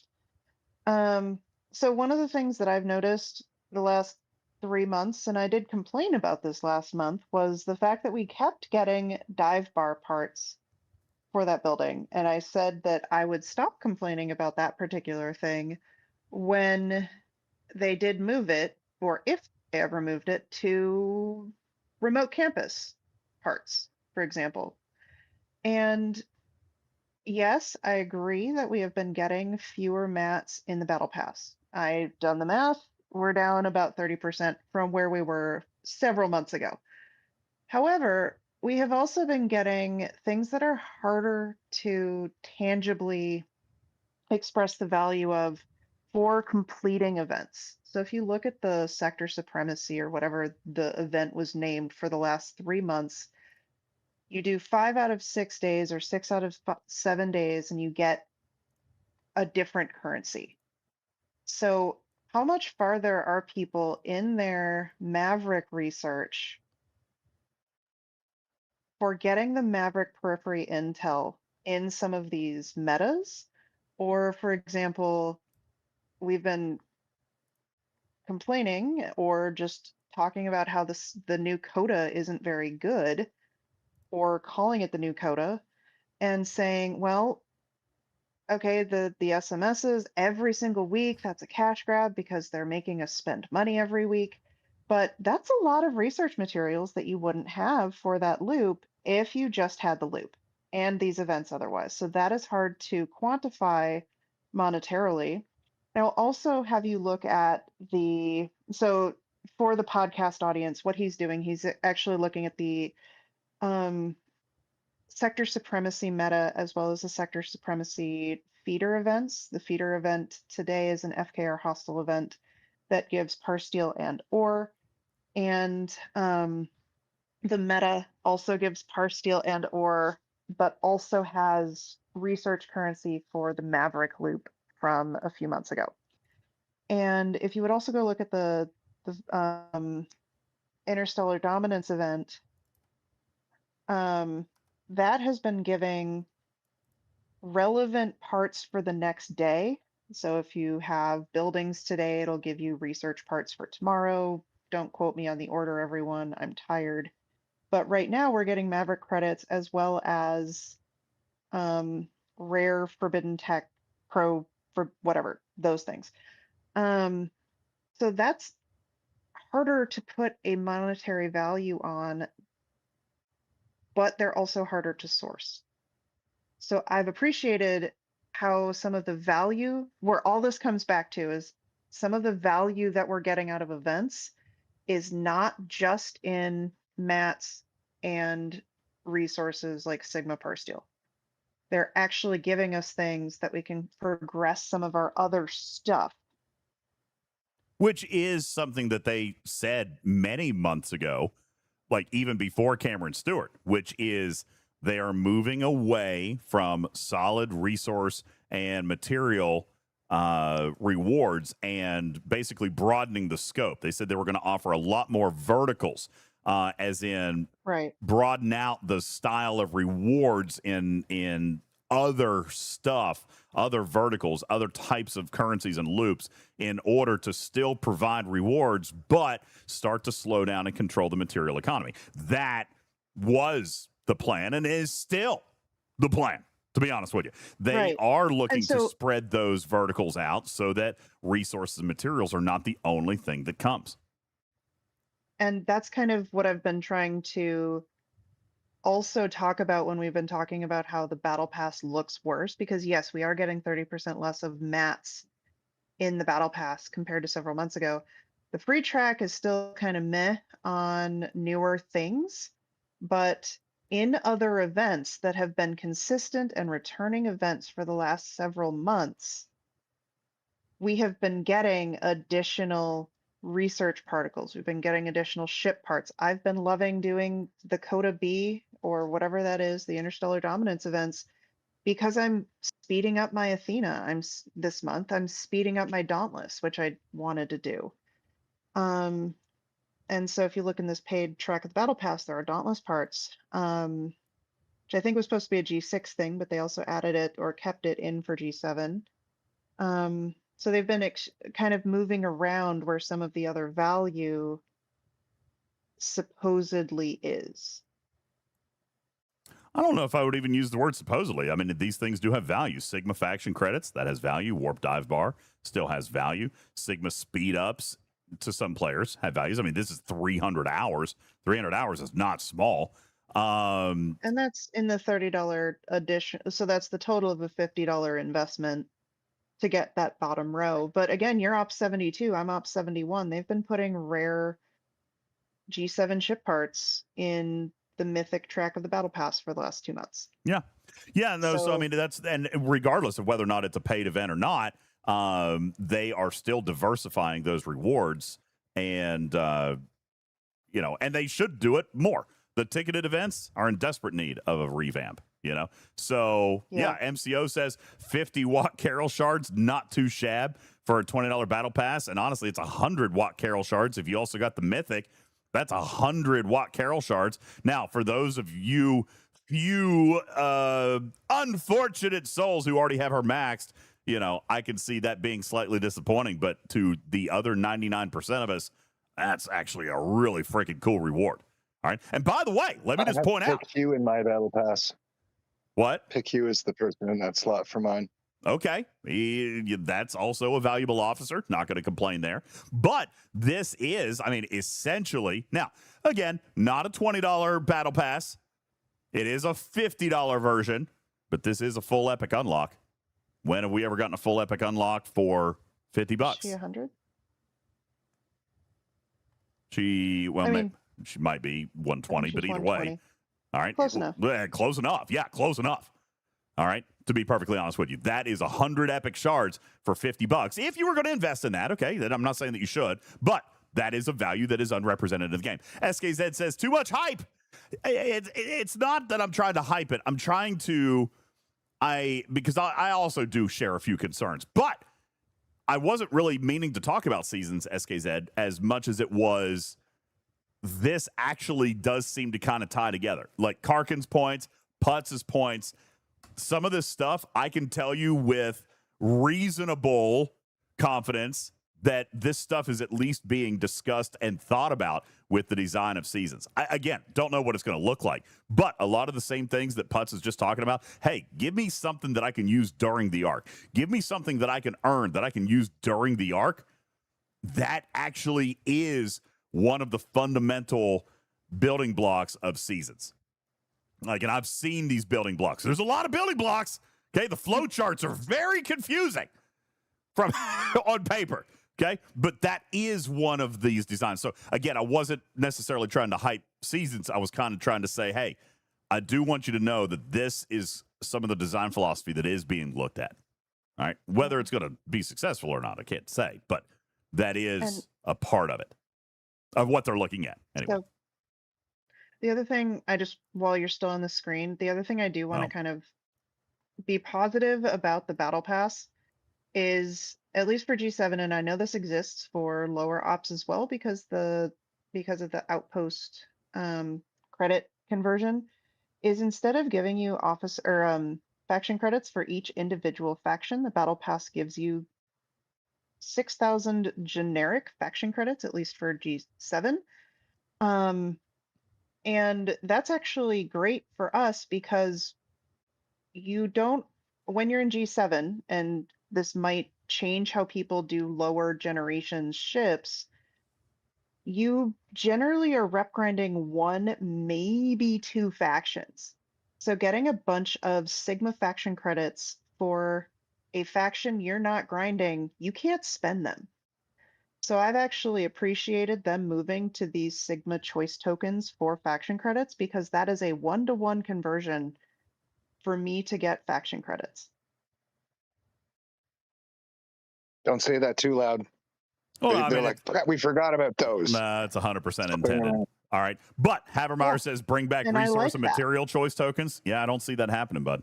Again, and to Caledon's point, DJ, you said that the SLB and SMS milestones went up because of pack inflation, but inputs are going down 30%. So how does that fix the economy? You answered your own question. It slows everyone's progression. That is it. Ding, ding, ding. That's the answer. Okay. Now you say that that's not fun. Well, he has also said that just smashing upgrades is not what this game should be about. It never used to be. It certainly is today, but it never used to be. All right. Just being in a big, I mean, you guys have all complained that you feel like Scopely is pushing you too fast, pushing your ops, forcing you to upgrade. That's not what he envisions. That's not what he wants. He wants experiences. All right. Progression should be the reason side. why we Yo, bro. Progression should be the side effect of successfully completing your missions and so forth, and successfully completing your experiences, but it shouldn't be the sole driver. Okay. So that, I think you're answering your own question. How is slowing people's progression fixing the economy? That's exactly it. Because it shouldn't be. You're also shortening the development life cycle. Truthfully, you're shortening the development cycle of these generations when you flood the economy with materials and people progress too fast. It's not supposed to be that fast. Okay. However, if they're successful in drawing more priority to experiences and sourcing and challenges that can be completed within a given set of mechanics, if they're successful in doing that, then great. Because the pressure shouldn't be on just smashing ops. And by the way, the data and the feedback from the community overwhelmingly supports that position. Overwhelmingly supports that position. Even here on this stage, many players have always said they're forcing me to push. Putz, I think you said that right now, even a Paragon requires what, 7 or 8 buildings out of you? Yeah, see, I mean, that's what I wanted to say was until they uncouple the spending of mats and progression on buildings and et cetera, and that type of progression to getting officers and getting the latest, newest officers or whatnot, until they uncouple that, right? That's the reason why, well, progression is fun, is because progression always got us the newest officer, the newest whatever, right? Until they uncouple that and couple the unlock or the getting of the officer with something else, completing these other events that don't always require spending of your stuff, right? Then we will still kind of come back to, well, if I want the newest officers, if I want the newest stuff, I still have to try to progress in something, whether it's putting a tier on a ship or 2 tiers on a ship that I don't really need to do because I'm not even going to use the ship, or running through and doing 17 ships completely from 0 to max and sit in my inventory because I don't need them, but I needed the spend to progress to get the new thing, right? Until they uncouple that, I don't see how they're going to work their way out of this paper bag. Okay. I think I've To answered me, that they kinda question. have. Yeah, I've answered that question twice already, and you just asked the same question 4 times in a row. That is being addressed in seasons. That's the whole point of seasons. Well, also CoTA B kind of did that. Like, I realized with the Paragon stuff, I'm not going to focus on the officers, in part because I don't care about them.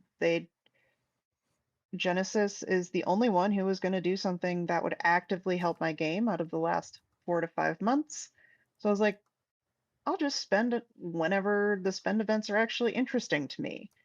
And the last 2 weeks, the CoTA B has actually been very interesting to me because I've had ship upgrades, I've had building upgrades, I've had research I can do.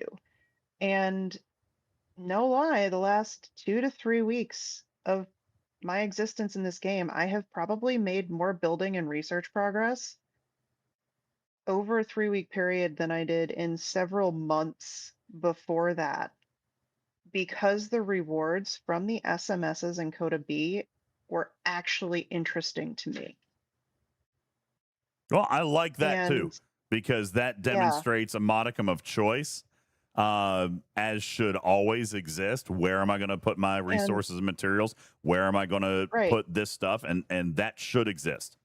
All right, And absolutely. before, especially with, and I liked the model of have an officer SMS with the SLB. Like that, I think is one of the better ideas. But when we only had the spending events on weekends that only counted materials for mostly your generation and going down, so G4, G5, and down, it was really, really hard for me to unlock something and compete. And with the SMSs that we've had with this CoTA B, I get to choose when I do some buildings. I get to choose when I put some tiers on my specialty ships. And I haven't cared about the meta because I'm G7. I'm not going to be top 5, but and Corellius brings up a point where CoTA B is somewhat self-sustaining. I did this math the first time we had CoTA B, where if you get to the 4th milestone of one day of CoTA B, it actually generally gives you enough stuff to do one milestone of the non-Latinum day, or the next day that is the not Latinum day. Yeah, I don't think self-sustaining is the right word. It's definitely not It self-sustaining. feeds into the next day, and It you get feeds the one next day. milestone of the next day. Sure. One So milestone. yeah, so it's Well, which is an advantage when it's been stretched out for continuously. Everyone's, if they're continuously doing it, is pretty much working with what they're getting each week. So if you manage yeah. to get that little bit extra, you're going to score better on that next day and the next day and the next day and the next day.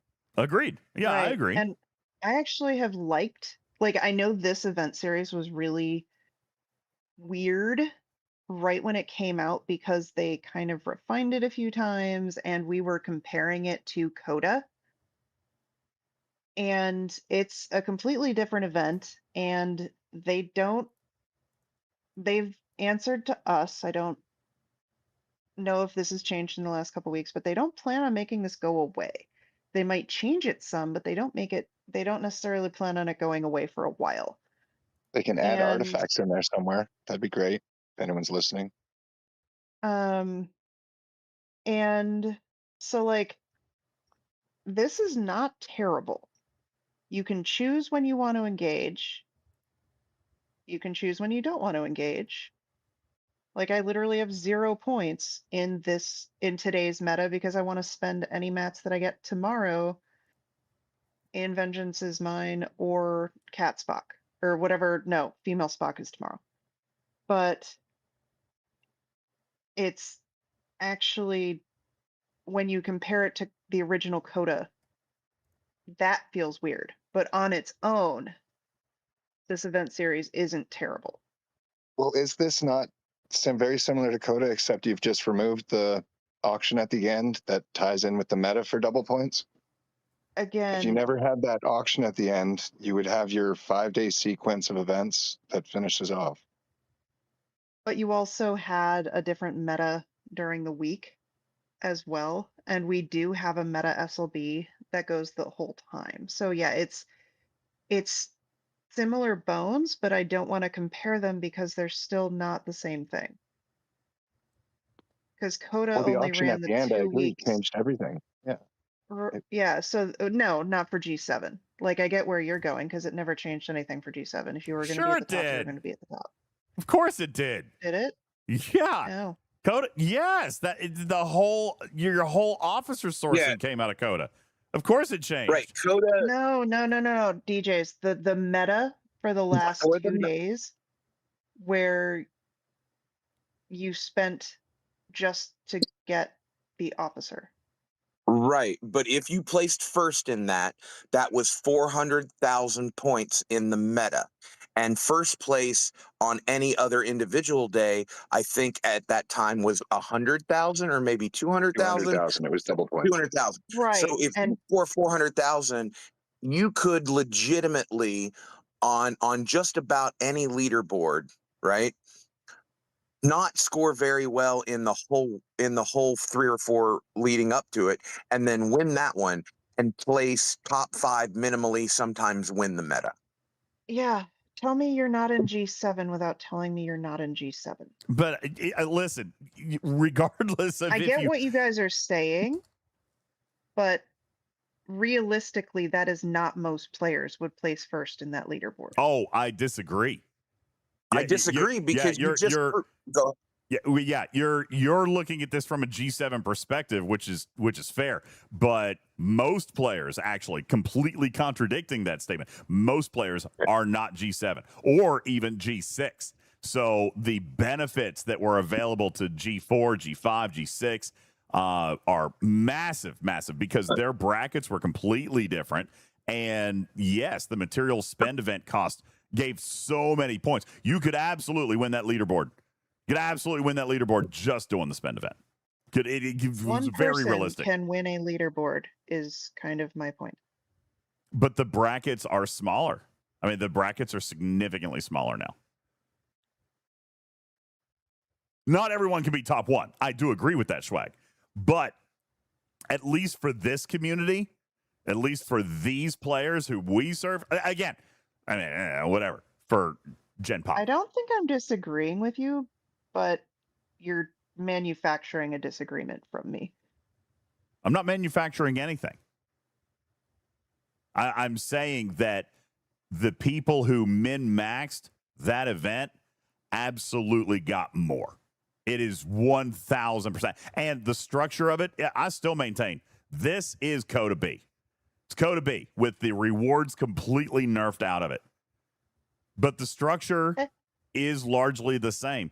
And they've taken all the best pieces of CoTA and nerfed it out of this. I'm glad that there are some elements of this that people are enjoying. Don't take me wrong.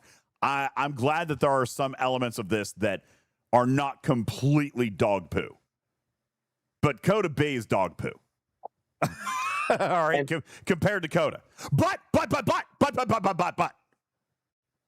That is the player expectation problem that Scopely has to deal with because they gave us CoTA. CoTA was damaging, but players loved it because it gave so much despite it being damaging. All right. Did I love CoTA? Absolutely. Did I also know that it was bad for me? Also, absolutely. Could I eat waffles for 3 meals a day and love it? Yes. Is it good for me? No. Yes. Depends on what you put on the waffle. No. Okay. Savory and waffles. ironically, CoTA, sometimes when we were doing CoTA, it actually hurt the big spenders, because some of the biggest points throughout the week on those were specialty ships, buildings, artifacts that they may have already maxed out. Yeah, right? Griffin hated that. And Griffin hated it. And what they really didn't do, they needed to update CoTA in the same rate that they were updating the Vengeance's Mind stuff. Right? They had stuff in CoTA that was over a year and a half old that I was scoring on. Right? Like that. They just didn't tend to their crop. And you got mad, by the way, when they took that out. Oh, I did, because I'm like, come on, this was great for me. Yes, I was personally mad. That's right. Everybody feels that way. Thank you. Yeah. That is the exact point. regarding CoTA being unhealthy. That is the exact point. Everybody loved it because it was good for us. But it was actually bad for the game, and we all know it. We all know it. So this is why I wanted to take it in a vacuum and say, okay, we can compare it all we want. We don't have that system anymore. And well, that's true. So it's like, while I can say, hey, this would make this better, I'm going to make the best out of what I have as well, because that's fair. I can understand that CoTA screwed stuff up and then say, okay, how can I maximize my rewards for what the system currently is while providing suitable feedback? That's actually a super fair point. Absolutely, 100%, Tarpy. Because if you don't own a vengeance yet, bless it, Potts. Stop interrupting people. That is, we've been doing that all night. I know. Maybe there's some Discord lag. There must be some Discord lag. Well, no, it's also way harder when you are a cat, not a person, because it's like, even with the Twitch lag not being so bad, it's way harder for us to know when you're not talking. Oh, well, the cat's prettier tonight. It's fine. I'm sorry. I apologize. That's fine. But you now can't see when you're about to take a breath, so he can begin. Yes. You couldn't see it anyway. I don't breathe for 7 seconds. Wrist breaker. Yeah, right. I don't breathe in for 7 seconds. Anyway, long story short. All right, and we're over our time, so we got to go on this anyway. But Tarpy is exactly right. This has always been the position of the show. Cruzito would scold me because I'm being a feeling guy on it. Tarpy's being the professor and being mathematical and objective. What can I get out of my investment, which, by the way, is what we've always taught on here. So Tarpy's 1,000% right. CoTA is gone. CoTA's dead, okay? CoTA B is here. So just like I've said about many other things, Tarpy, doesn't mean I'm going to defend it, doesn't mean that I'm happy it's here, but how do we maximize it? That's actually a super good point that Tarpy brings up and is teaching you guys how to feed the CoTA B loop. CoTA is dead. Long live CoTA B. There you go. Shelby, thank you for your 17-month resub. Warzone, thank you for the raid a little bit ago. I saw you pop in with your players. Thank you so very much. I appreciate that. We've talked a lot about officers tonight. Later in the lab, we will actually test these officers. I've got a couple of YouTube shorts that I want to plan regarding Armada crewing. We've even talked about that with Open Armadas, with the crazy thing that happened this past week. So Open Armadas are something we can talk a little bit about. We're going to do that on a future lab show. But there's tonight the breakdown on your officers, some of the sourcing, when they're coming, and why you may or may not want to look at doing it. And just kind of, again, pointing out that one Paragon was not designed to be enough. 2 Paragons were designed to be enough. And all of your second Paragons are still yet to come. So for those of you who did score over 50% in your first one, RNG was on your side. If you want to unlock these officers, do the same thing again, and it will be possible for you guys to do that. All right, because there will be 2 Paragons for each of these 3 officers. Smash or pass, says Strider. You know, I guess it depends on how seriously you're going to take the new territory capture. Okay? For me, I already missed 1 Paragon. I missed the first weekend for Female Spock. So I believe that I'm going to have to treat this a little bit differently. I got to think about it. But that is completely subjective and up to you guys. I believe I was of the mind that I was going to complete the rest of the material spends and chase them. And I'll tell you why. And I have an unfair advantage. It's because I'm G7. You got them for free? No. Oh. Even before I got them, because that was a surprise. But even before I got them, I had decided I was going to move forward. That's why I did Ambassador Spock this past weekend and why I'm going to do Female Spock this coming weekend. Because for me, it's literally one building. It's one building. You know, now that building's expensive, but crazy enough, I'm not bottlenecked on materials as much as I am on resources right now, which is absolutely insane. All right, I'm bottlenecked on steel and trite, which is insane to me. I can't wrap my head around that. I've got more materials than I can actually spend, which is insane. All right, that being said, I am choosing to invest pretty heavily into territory capture. My alliance is liking it. We've got big plans on the map. We're going to move around. I like the armadas. I like the mining piece, although I've been stealing some cargo. I like the refinery loop. I like what it's giving. I love the look of that research, and I am chasing Vanguard. All right? So for me, yes, I'm going to invest because anything that makes this loop less of a chore is going to help me enjoy it more. Okay? And that, by the way, is exactly how I felt about it with the Athena, too. I want the long-term benefits from territory capture. I do. But I also don't love the idea of mining and grinding all day because I kind of hate that. All right? But just like with the Athena helps me do less and get more. And I feel like these officers are going to do that for me as well. So even if I had not gotten the grant, I still would be chasing them. And to put my money where my mouth is, I plan on chasing them anyway, despite the unlocks. But we will demonstrate them on a lab show for you guys. Then I need to build 5 of them. What are you talking about? Oh, sorry, you had another comment. Ask a 71. Then ask a 71 and need what? Grammar, bro. Language. I can't. That's not a sentence. Divine is mad that all the G7 buildings except for Op 72 and all of your dry docks. No, defense platforms. All of the defense platforms require uncommon at 71.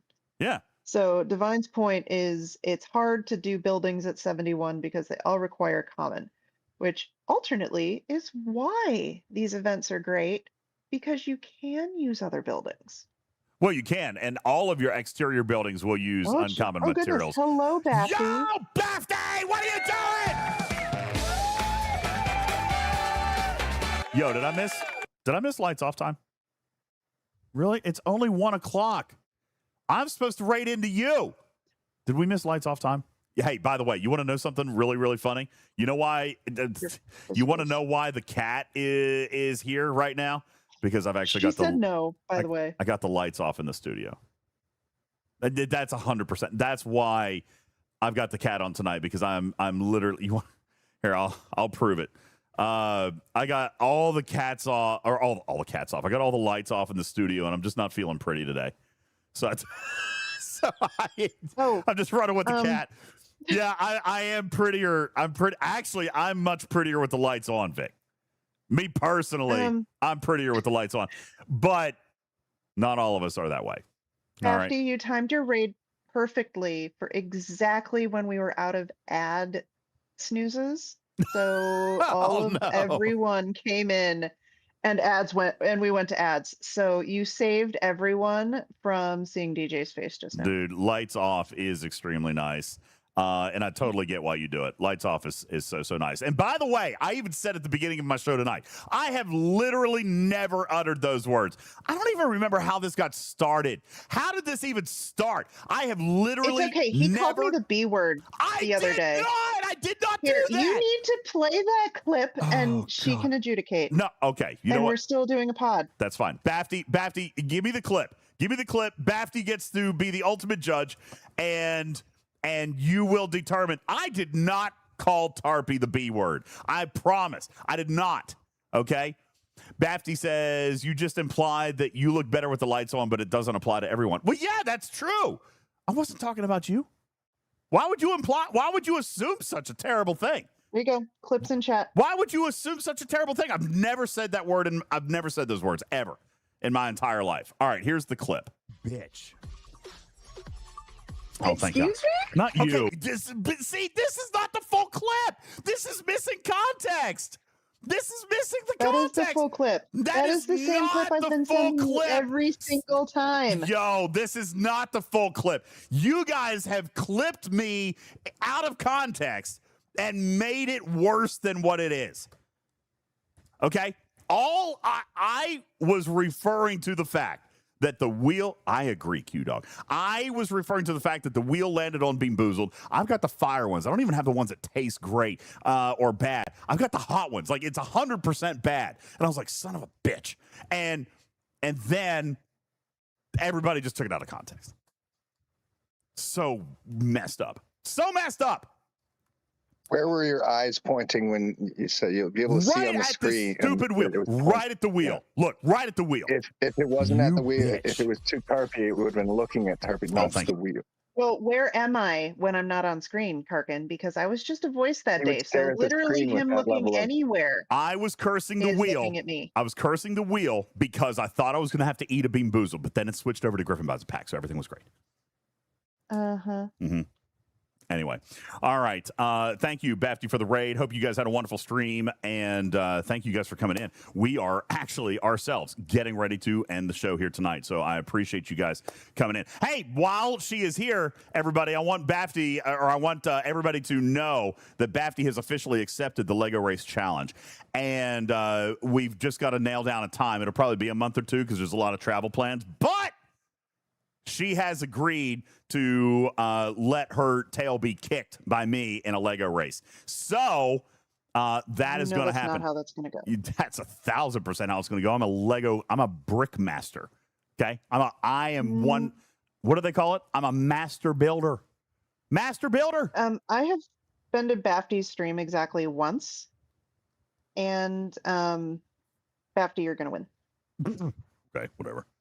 You've seen me build Legos. You guys are going to mix up your Legos, and then you're going to have some kind of weird hybrid form thing where you're like, where's my piece? That's my piece. Halfway down your thing. Give it to me.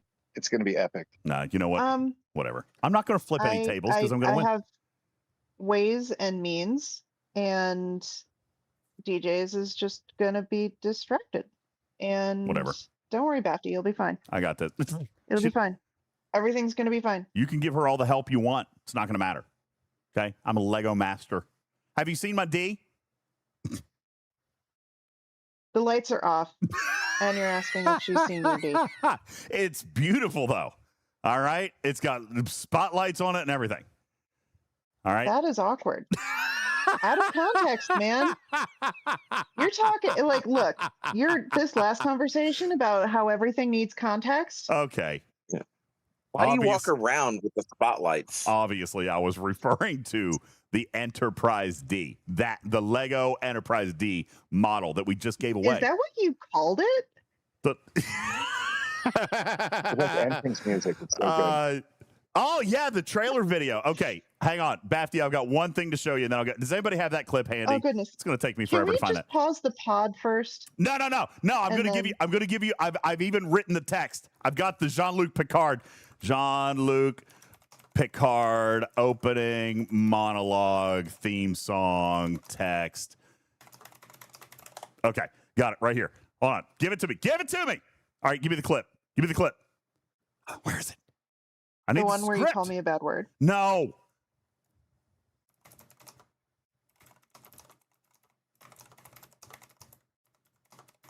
Okay. Dad, are you still here? Do the thing. Got it. I got it. Okay, give me the clip. Somebody got the link? Somebody give me the link. Because I've got the words. I'll even do it. Ah, thank you. Okay, here we go. Let me pump this up. Pump up the volume. Oh, thank God. Excuse me? Oh my God, that's not the clip, Tarpy. You sent the wrong clip. No, I sent you the clip that I had pasted. I don't know which one you're talking about. Okay, hang on. I need to find the clip of the flyby. Does nobody have the flyby? Oh, you're gonna make me search for it myself. Hey, Viper. No, stop. I'm so proud of that. Let me see if I can. Excuse me? Yeah. You truly Ron Burgundy to him there. Like, yeah, here's the clip. Play it. Okay, I play. Oh, yeah. She got me on that one. Okay, man, I can't find it. When did I do it? I can't find it. Son of a biscuit. Was it on a? It was on a Lego. Find it. You must have put it on a button somewhere. Yeah, but other people could have it. Where's the? I can't believe I can't find this clip right now. That makes me actually really sad. Okay. Well, whatever. I'll send it to you later. No, I didn't have it ready, Guff. I didn't save it. I don't know where it actually is. I'm searching for clips named Lego, but obviously it's not one of those either. I wish I had it. Search for Big D. I can't Search believe for Big D. I can't. Okay, let me try to Google search. Big. Don't do that. Oh no. It's a Please very don't dox weird yourself ending again. for the people to listen to. You're right. It's fine. It's fine. I was gonna do the opening theme. You know what? I really want to find it now. What? I really want to find it. I just, you know what? Pause. Just pause for a minute. I'm gonna find it. I've got to find it. What you're I'd talking hum it about? for you, but I'm only The thinking of the Enterprise Star D Wars flyby Empire that one. we did. You don't remember the Enterprise D flyby that I made? Oh, I thought you were talking about your Lego stream or your cabinet. Yes, the Lego stream. The Lego. Bafty. That's what I'm talking about. No. I thought the one with Bafty. So, Bafty, did he tell you about all of his struggles and how he's now living in a bus called the Struggle Bus about this cabinet that he ordered? I did not share it. So he can't measure. So he's being a very typical man and measuring something It's and always a little then too big when you measure it, completely yeah, it's always larger Well, than what you get in real life. So he measured his Jesus. D. Whoa! First, the Enterprise D, the Lego Right.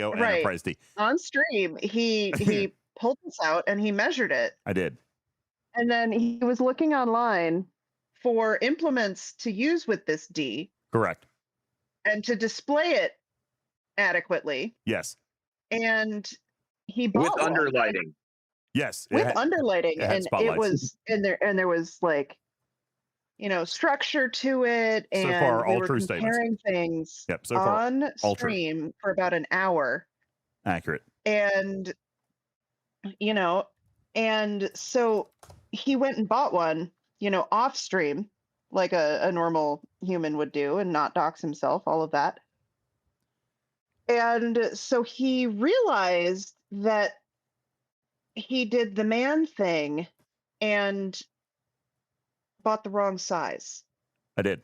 And Now I've got to completely So- jerry rig the whole Enterprise D to fit inside this $800 cabinet I bought, and it's not. And it's 2 inches short. It's 2 inches too and- small. Damn it. right. And yeah, that's usually the thing, like where anyway.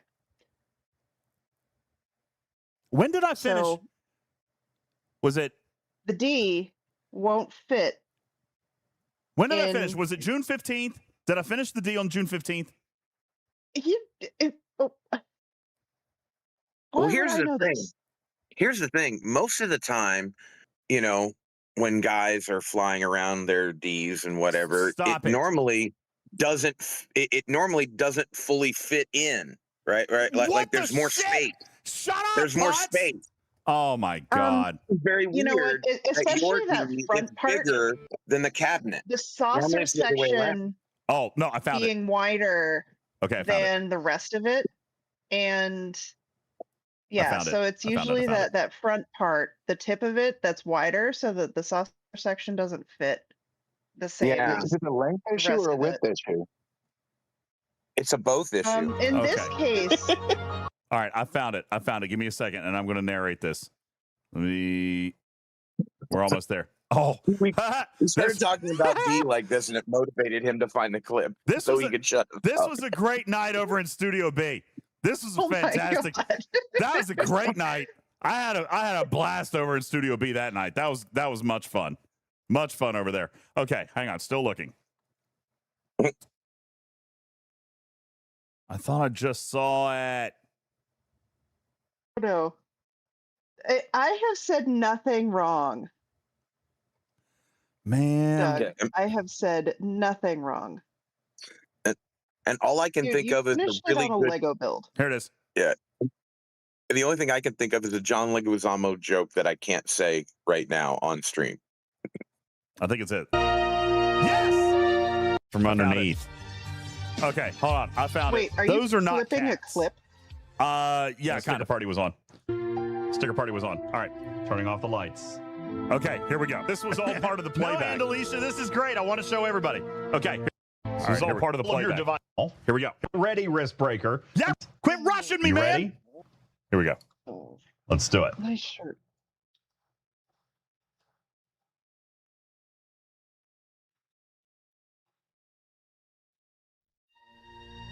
Space. The final frontier. These are the voyages of the Starship Enterprise. Its continuing mission to explore strange new worlds, to seek out new life and new civilizations. I think I went too fast. It's not a problem I usually have. To boldly go where no... Damn it, I went too fast.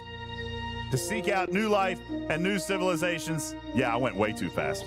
God bless it. Okay, wait. It's getting ready to get good. It's getting ready to get good. To boldly Just wait for go him to where turn no the lights one on. has gone before.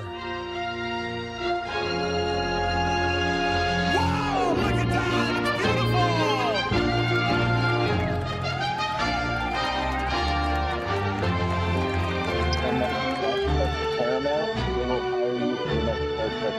By the way, Becky, this is why you're going to lose. Look at how gorgeous this D is. And by the way, Bafty, we've spent the last 5 minutes. These are all the spotlights.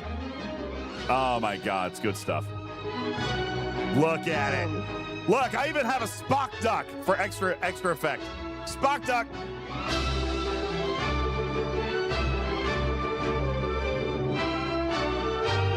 All right, it is. It's a beautiful day.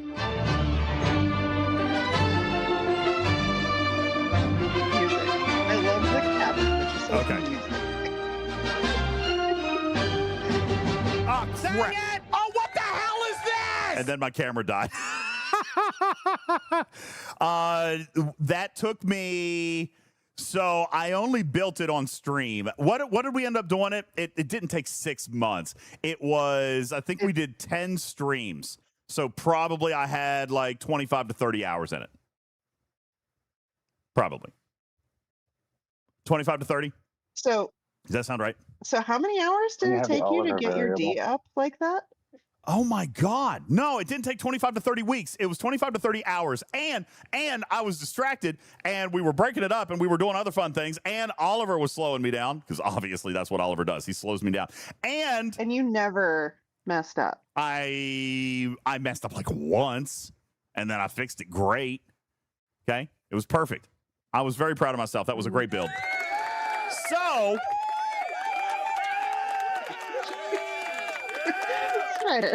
So there you go. That's why you're going to lose. All right, everybody. We've completely, the podcast audience is like, what in the hell is going on right now?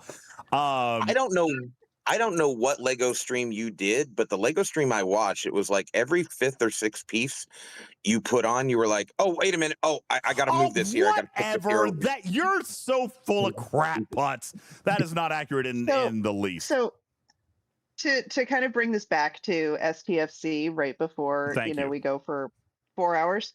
Yes, got to get out of here. When they first brought out the Enterprise D, the stickers were wrong, right? It was Boldy Go. Boldy. Boldy. Without the second L. So every time they have had some event that they've had the word bold or go or any of it or just anything, I have asked in the playtest, can we have this called Boldy Go, please?